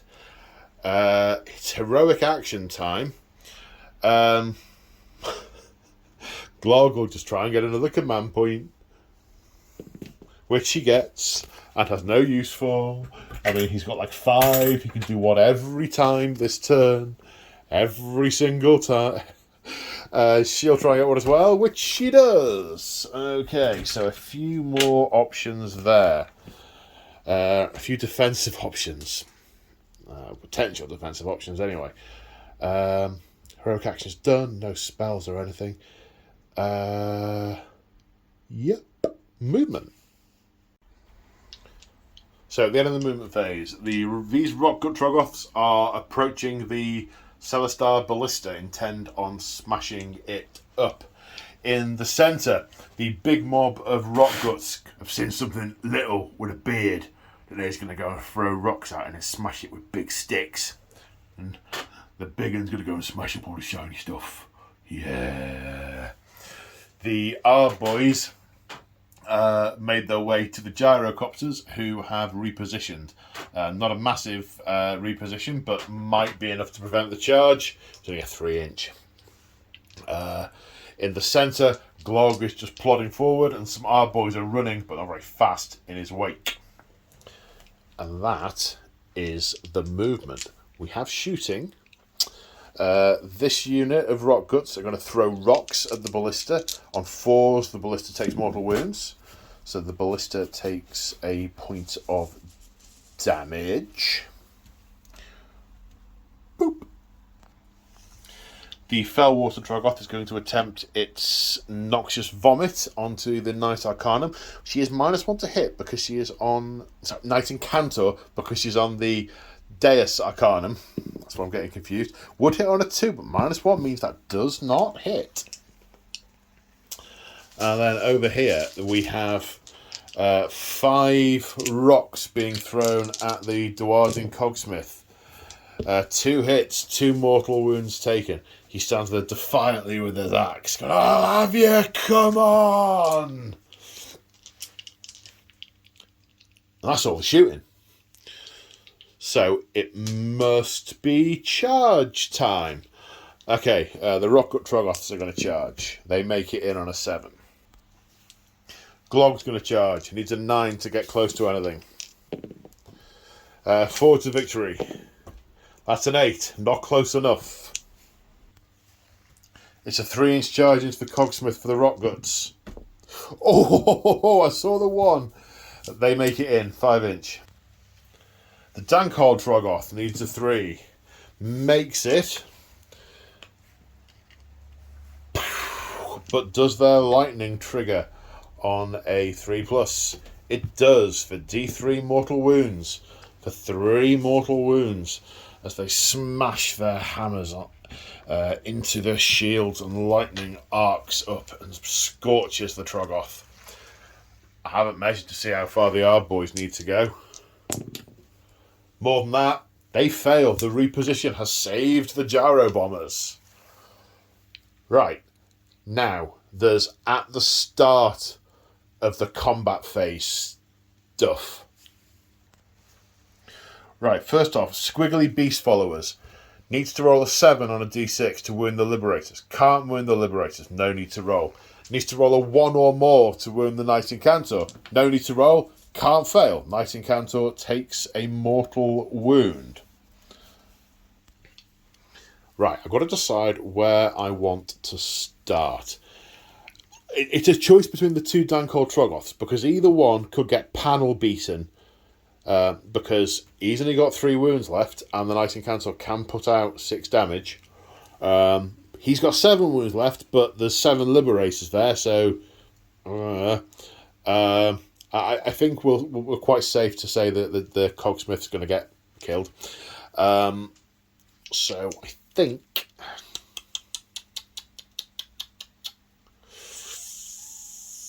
I think the Dankhold Troggoth is going to go against the Knight Arcanum. And we have command points for days. So do you know what? Glog is going to issue all-out attack to him. So he's going to have 5 attacks, hitting on 2s, but -1 for the Deus Arcanum, so hitting on 3s. So that's 2 miss. Now he's going to wound on 2s. He didn't get the -1 because he resisted the spell. Still wounding on 2s. Look at that. If he hadn't resisted the spell, none would have wounded.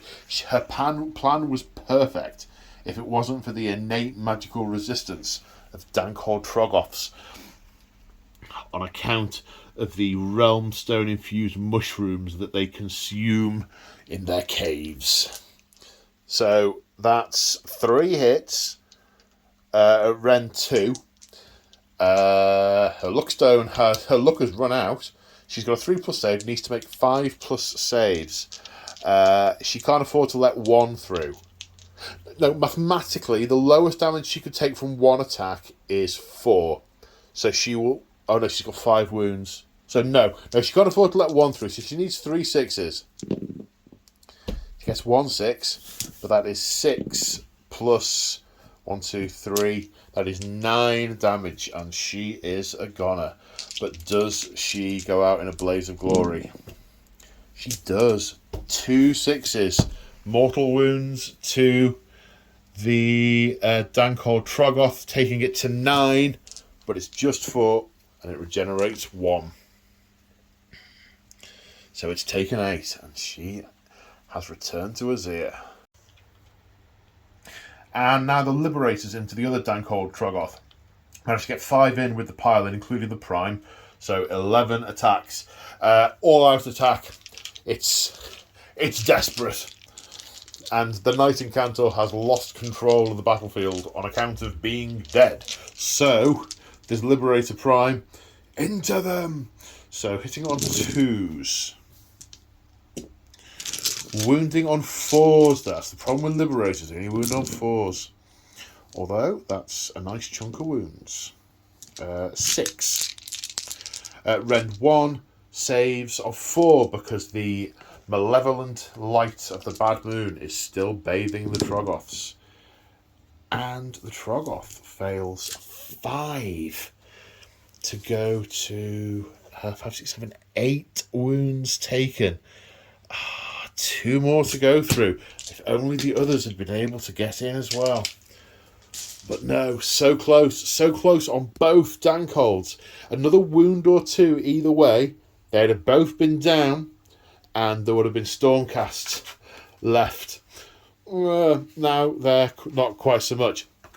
We now have these 3 Troggoths going into the Celestar Ballista, hitting on 3s. Only 2 hits. Wounding on 3s. Rend of 2. Ballista has a 4-up save, so 6s. 1 pass, 1 fail. Only takes 4 wounds, so has 4. How many wounds does it have? 9? Okay, it's got a lot.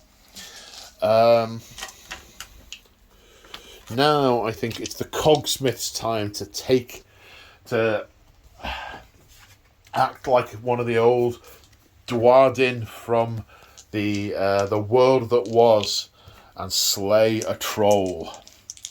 Right, he has a Cog Axe, which has 4 attacks, hitting on 2s. 3 hits. Wounding on 4s. 2 wounds. Saving on 3s. Both fail. Ward saves. Fails them both. Takes 2 damage. It knows it's been in a scrap. Unfortunately, it's going to start to regenerate in a minute. Right, where are we going next? It's Trog turn. You've gone. No, you haven't gone yet. Let's fight back with these straight away against the Cogsmith. 2 attacks each. They are all in. 3, 4, 5. So that's 10 attacks. Hitting on 3s. Wounding on 3s. The Cogsmith only has a 5+ save. Oh. I thought his would be better than that. Okay, Rend of 2 means they all go through for 3, 6, 9, 12, 15, 18, 21 damage. I mean, he went out like his ancestors, gloriously. But boy, did he go out. Now the Ballista crew are fighting back over here. 2 attacks, 4 attacks for the whole unit, but it's 2 attacks per Stormcast, basically. Hitting on 3s, wounding on 3s. Rend of 1, save of a 4. Yep, the weapon did not get through their rock-hard hides. And that just leaves us with this Dankhold Troggoth against the Liberators. Hitting on 3s. 3 hits. Wounding on 2s. 3 wounds. Rend of 3? No, 2. So 3 ups become 5 ups. 1 pass, 2 fail. Each one is 3 plus D3. So 3, 6, 7, 8 damage in total. Kills 4 of the Stormcasts. But do they go out in a blaze of glory? 2 6s will kill it. 3 6s. It takes 3 mortal wounds as it's scorched as the souls return to Azir, and the Trog dies. But now we're on to Battle Shock. The Liberators lost 4. 4 and 4 is 8. Their bravery is 7. One of them dies, or was badly injured and succumbs to their wounds, falling unconscious to the floor. Maybe not dead yet, but lost the will to carry on fighting. One of the little known Carry On films. Carry On Fighting. And that's the end of the battle round. That objective doesn't change hands. It's still 3 objectives to the Forces of Order for the moment. Now let's see which side gets priority in Battle Round 4. It's the Trog Herd. But first we need to see if the Bad Moon moves. On a 4+, it moves on. It stays still, giving a +1 save to every Trog on the table. That Bad Moon has done some work for the Forces of Destruction. Right, heroic actions. There's only... Oh no, there is another hero on the board. He's on the board. So it's Glog's finest hour, because he's about to just walk into an artillery barrage. This Cogsmith will attempt to generate a command point, which it does on a 4, which is super. So there's 3 command points. We're going to use one straight away to try and rally the Liberators. Any rolls of a 6, Liberators come back. 2 6s, 2 Liberators. The lightning arcs up and then returns. Not yet set for Azir. Crackles around the Sigmarite, but then settles down as the tissues knit back together. Just realised halfway through my move I forgot all the regeneration. This one gets 1 back. The Dankhold over here gets 3 back. It just absolutely will not die. Etc. The end of the movement phase, it looks like this. This Dankhold has come over here. The Umis have got some kind of big flashy toy that he's intending on smashing with his giant club. Glog is just walking ever forward. The Fellwater Troggoths come over here to try and get some action, and the Arb boys aren't quite hard enough and bold enough to run past Glug as it stands. These rock guts are lining up to hurl some rocks over here, and these Arb boys are about to chase down these gyrocopters that are danger close to the ground. So, shooting, we got 3 rocks to throw. None of them hit. We've got some vomiting to do, which hits, and we get to see the vomit. So it hit on a 2, it wounds on a 3. Rend -2, the volley gunner's got a 4-up save, so saves on a 6, which it makes. And the noxious vomit rules only come in if you took a wound from it. So we don't get to see the vomit. And then we have 5 Troggoths throwing boulders over here. There's only 4 models in the target unit, so they're going to hit on 4s. But that is 3 mortal wounds. So that'll kill a Stormcast and wound another. And they are not close enough to go out in a blaze of glory. So time for charges. Glog needs a 3. Gets a 7. Bang. Makes it in. 2 command points. Unleash Hell. Twice. Let's do this. So, 3 racks on this unit. Let's reroll that 1. Oh, gets a 4, which jams this unit up. And the other one, 3 racks. Reroll one of these 3s. It's a 4. So 7, 12 shots. Hitting on 5s because we are unleashing hell. 4, 5 hits. Wounding on 3s. 2 wounds. Glog currently has a save of 3 plus minus 1, 4s. 1 pass, 1 fail. Ward save of 4 plus, which is failed. Glog takes a wound. Now, the shiny Who's It has let a wound through. We have to roll the dice. On a 1, he just eats it. No, he hasn't eaten it. He's got more important things to be eating. Yes, he does. The Dankhold makes it. The Fellwater makes it.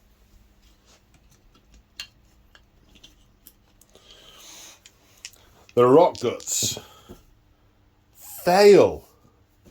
And Glog is not close enough to forward to victory. So they fail.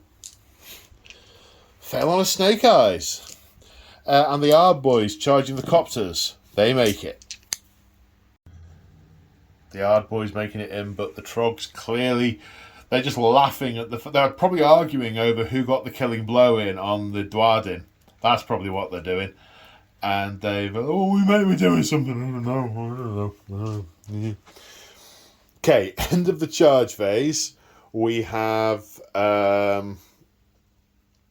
Monstrous Rampages. Glog is an Alpha Trog, so he's a monster. He will stomp on a 2+.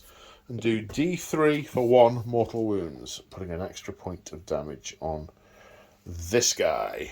We're going to go with Glog first, just because it's funny. Because I want to see what he can do. Right, Glog is going to all-out attack. He's got 4 attacks. He's going to put 2 into that one and 2 into that one. So firstly, the 2 into this one, hitting on 2s, 2 hits, wounding on 3s. Only 1 wound, rendered 2, so a save of 6+, which it makes. He must have hit like a massive bit of metal on a really unusual angle. Maybe he hit the barrel end on and it just shuddered. Then 2 attacks into the other battery. Both hit, wounding on 3s, both wound, rendered 2, saves of 6, both fail. It's D6 damage each for 6. They have 7 each. It's already taken 1. It is destroyed. But of course, after he fights, because he is part of his own herd, he regenerates 2 damage and is now uninjured. And this Fellwater Troggoth is decidedly miffed because he's now got no one to brutally murder. The Celestar Ballista. I mean, I've looked around for good options for where to fight next for the humans. That there aren't any. So the Celestar Ballista is going to put 4 attacks into the Dankhold Troggoth. 3 hits, wounding on 3s. 3 wounds, rend of 1, saving on 4s. 2 go through. So it's back up to 7 damage. It'll come down in a minute. Speaking of which, he's going to smash it. Hitting on 3s. 4 hits even. Wounding on 3s. Save of 4 minus 2. Saves of 6. 1 save. 6 plus 3, 9 damage. That kills it, and then he regenerates 2 wounds, taking him back to 5. Although the Celestar Ballista is a very large Stormcast piece of equipment. It's designed to fire lightning. There must be a huge amount of pent-up energy in it, so which is about to arc skywards. Can I roll 5 6s? No. But one has scorched him a little bit more. I mean, it's going to spoil his day until he walks another 20 feet down the road and then feels fine.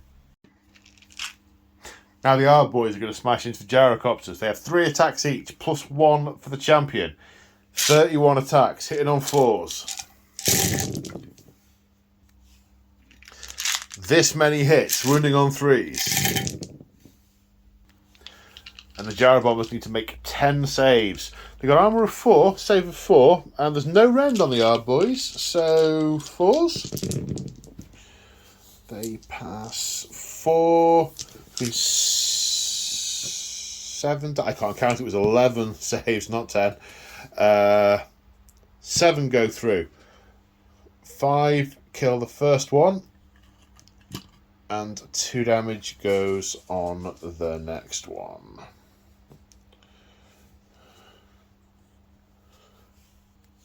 But they do get to fight back, tipping themselves low to try and slice at the Uruks with the rotor blades for D3 attacks for 1. Hitting on a 5.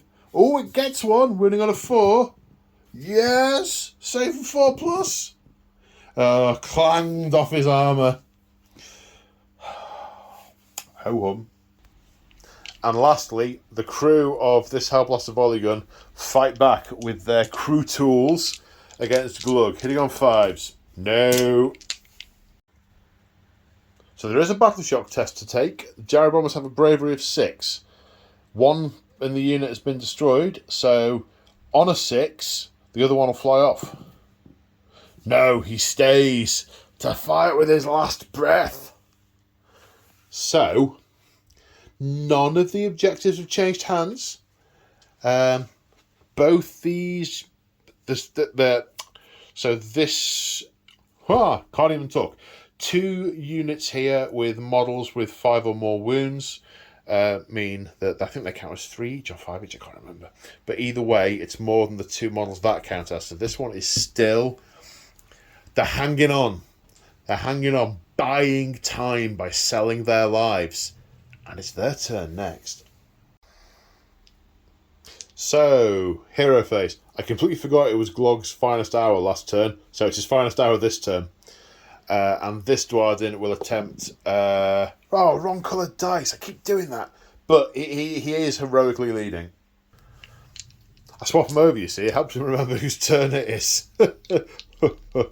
So he has a command point to be used for something. I'm not quite sure what. I'd like to rally again over there, but I can't because I don't get one naturally. I haven't got any other left, so only he can use that one.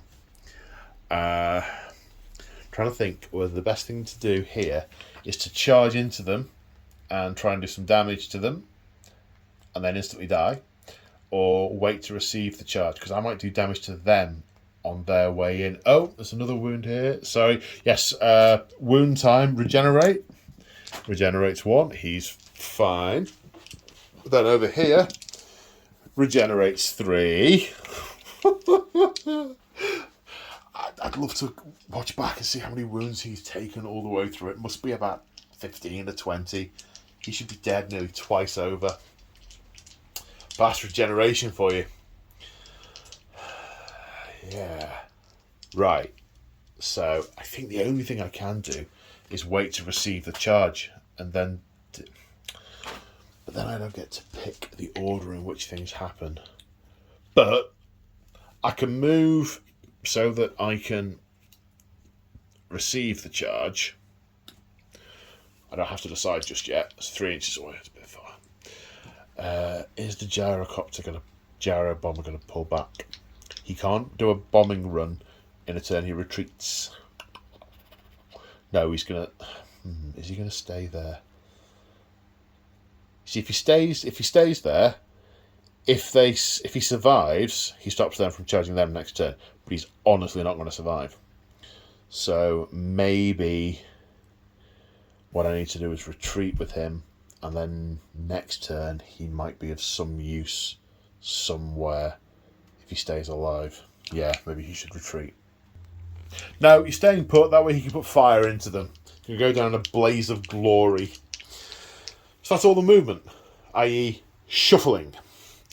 Right, it is time to shoot. Right, the crew of this Hellblaster volley gun are desperately turning it around. I'm going to try and unload it into Glog. All 3 decks. Oh, 2 6s. Right, I'm going to reroll a 1 and a 6. Let's hope for a 4 and a 5.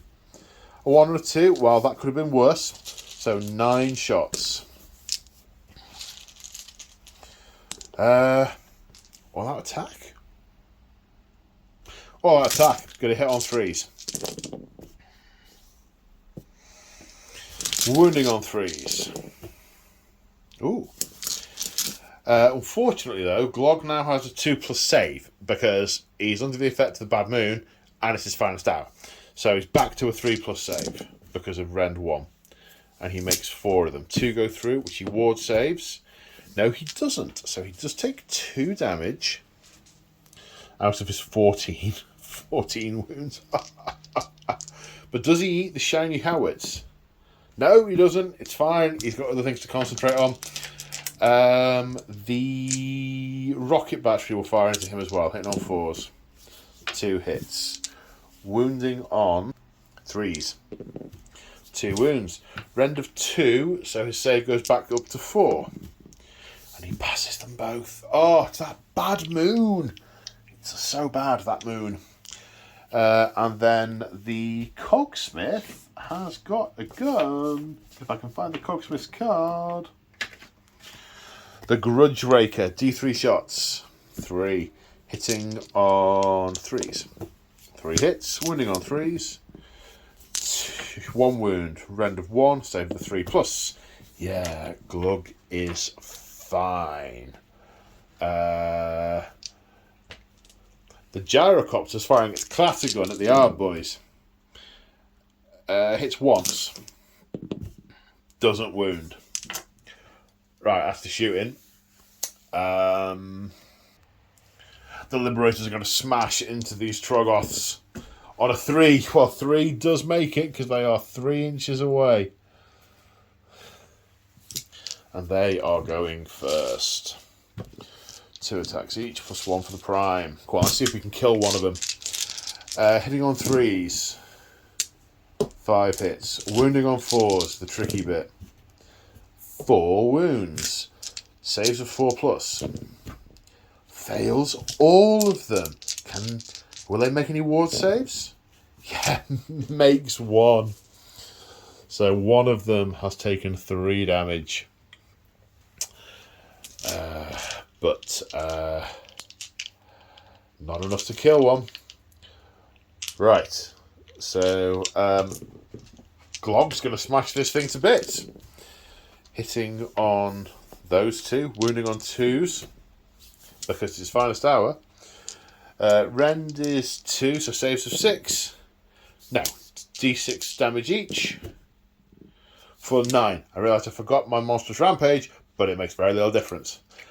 That engine is also destroyed. Not engine, War Machine. And then he regenerates. 1 wound. So he's going to go into battle round 5 injured. Oh, the very idea. Now they are boys. Only 8 of them can make it round the Gyro Bomber this time. So there are fewer attacks, but still, I do still require the bucket. Hitting on 4s. Wounding on 3s. Ironically, same number of saves as last time. 11 4-up saves required. Strangely, he didn't make it. And now the Rockgut Troggoths against the Liberators. 2 attacks each. Hitting on 3s. 9 hits. Wounding on 3s. 6 wounds. Rend of 2, so saves of 5+. 2 saves, but each one that got through is 3 damage. That's the unit. Do they take anyone down with them? 1 mortal wound. Will it kill that last one? But it could ward save it, which it does not. This one is killed. Then their regeneration kicks in, but there's none of them left alive, so it doesn't kick in. And this objective is lost. And at the end of Battle Round 4, 3 objectives are in the control of the Trog herd. And the Cogsmith, seeing the writing on the wall, realising that they are being overrun, goes for one last desperate gambit. Runs back, sets up the entire powder cache, all the missiles, lights a fuse to them, and waits for the troll to move closer before he detonates. And not that they were there to see it, but when the smoke cleared, the flesh of the trolls started to knit back together, and the Trog herd marched on towards the walls of Excelsis, cutting down the retreating defenders. These score of Stormcast, Dwarden and brave humans attempted to sell their lives to get their comrades the time they needed to return to Excelsis safely, to get back behind the safety of the wall, or relative safety of the wall. But their gambit was not enough, and they were overrun in no little part to the presence of the malevolent Bad Moon. So there we go, a victory to the Gloomspite Gitz. And can I just say, good God, a Trog herd is mean. I mean, ow! The amount of damage they can soak up. Then again, this wasn't exactly a sort of well-picked elite army against them. It was a ragtag. It was all the stuff that couldn't move quickly enough, the sort of desperate last stand. It was a narrative list, and goodness me, it was taken apart. But all said, even that, when said and done, immense fun to play. I really enjoyed it. I hope you guys enjoyed watching as much as I enjoyed filming. It was a right laugh. So there we go. That's the end of episode 11. The next episode, the Horde reaches the gates. Episode 12, the final episode in the second chapter, as the Horde gets to the gates. Join us next time? I don't know. Is that a thing you say on YouTube? Join us next time? I don't know. Anyway, that's what the next battle report's going to be. Anyway, hope you enjoyed watching. If you want to support me, check out the description of the video. There are ways listed in there to do that, like Discord channel memberships, which get you access to our bustling hobby Discord, or there's Patreon. Or if you shop at Element Games and use my affiliate link, I get commission, which is super cool. But also, just tuning in and enjoying the bat reps is the most super cool thing you can do. So whatever you choose to do, yeah, it's cool. Hope you enjoyed watching it. I enjoyed filming it. See you in the next one. Bye for now.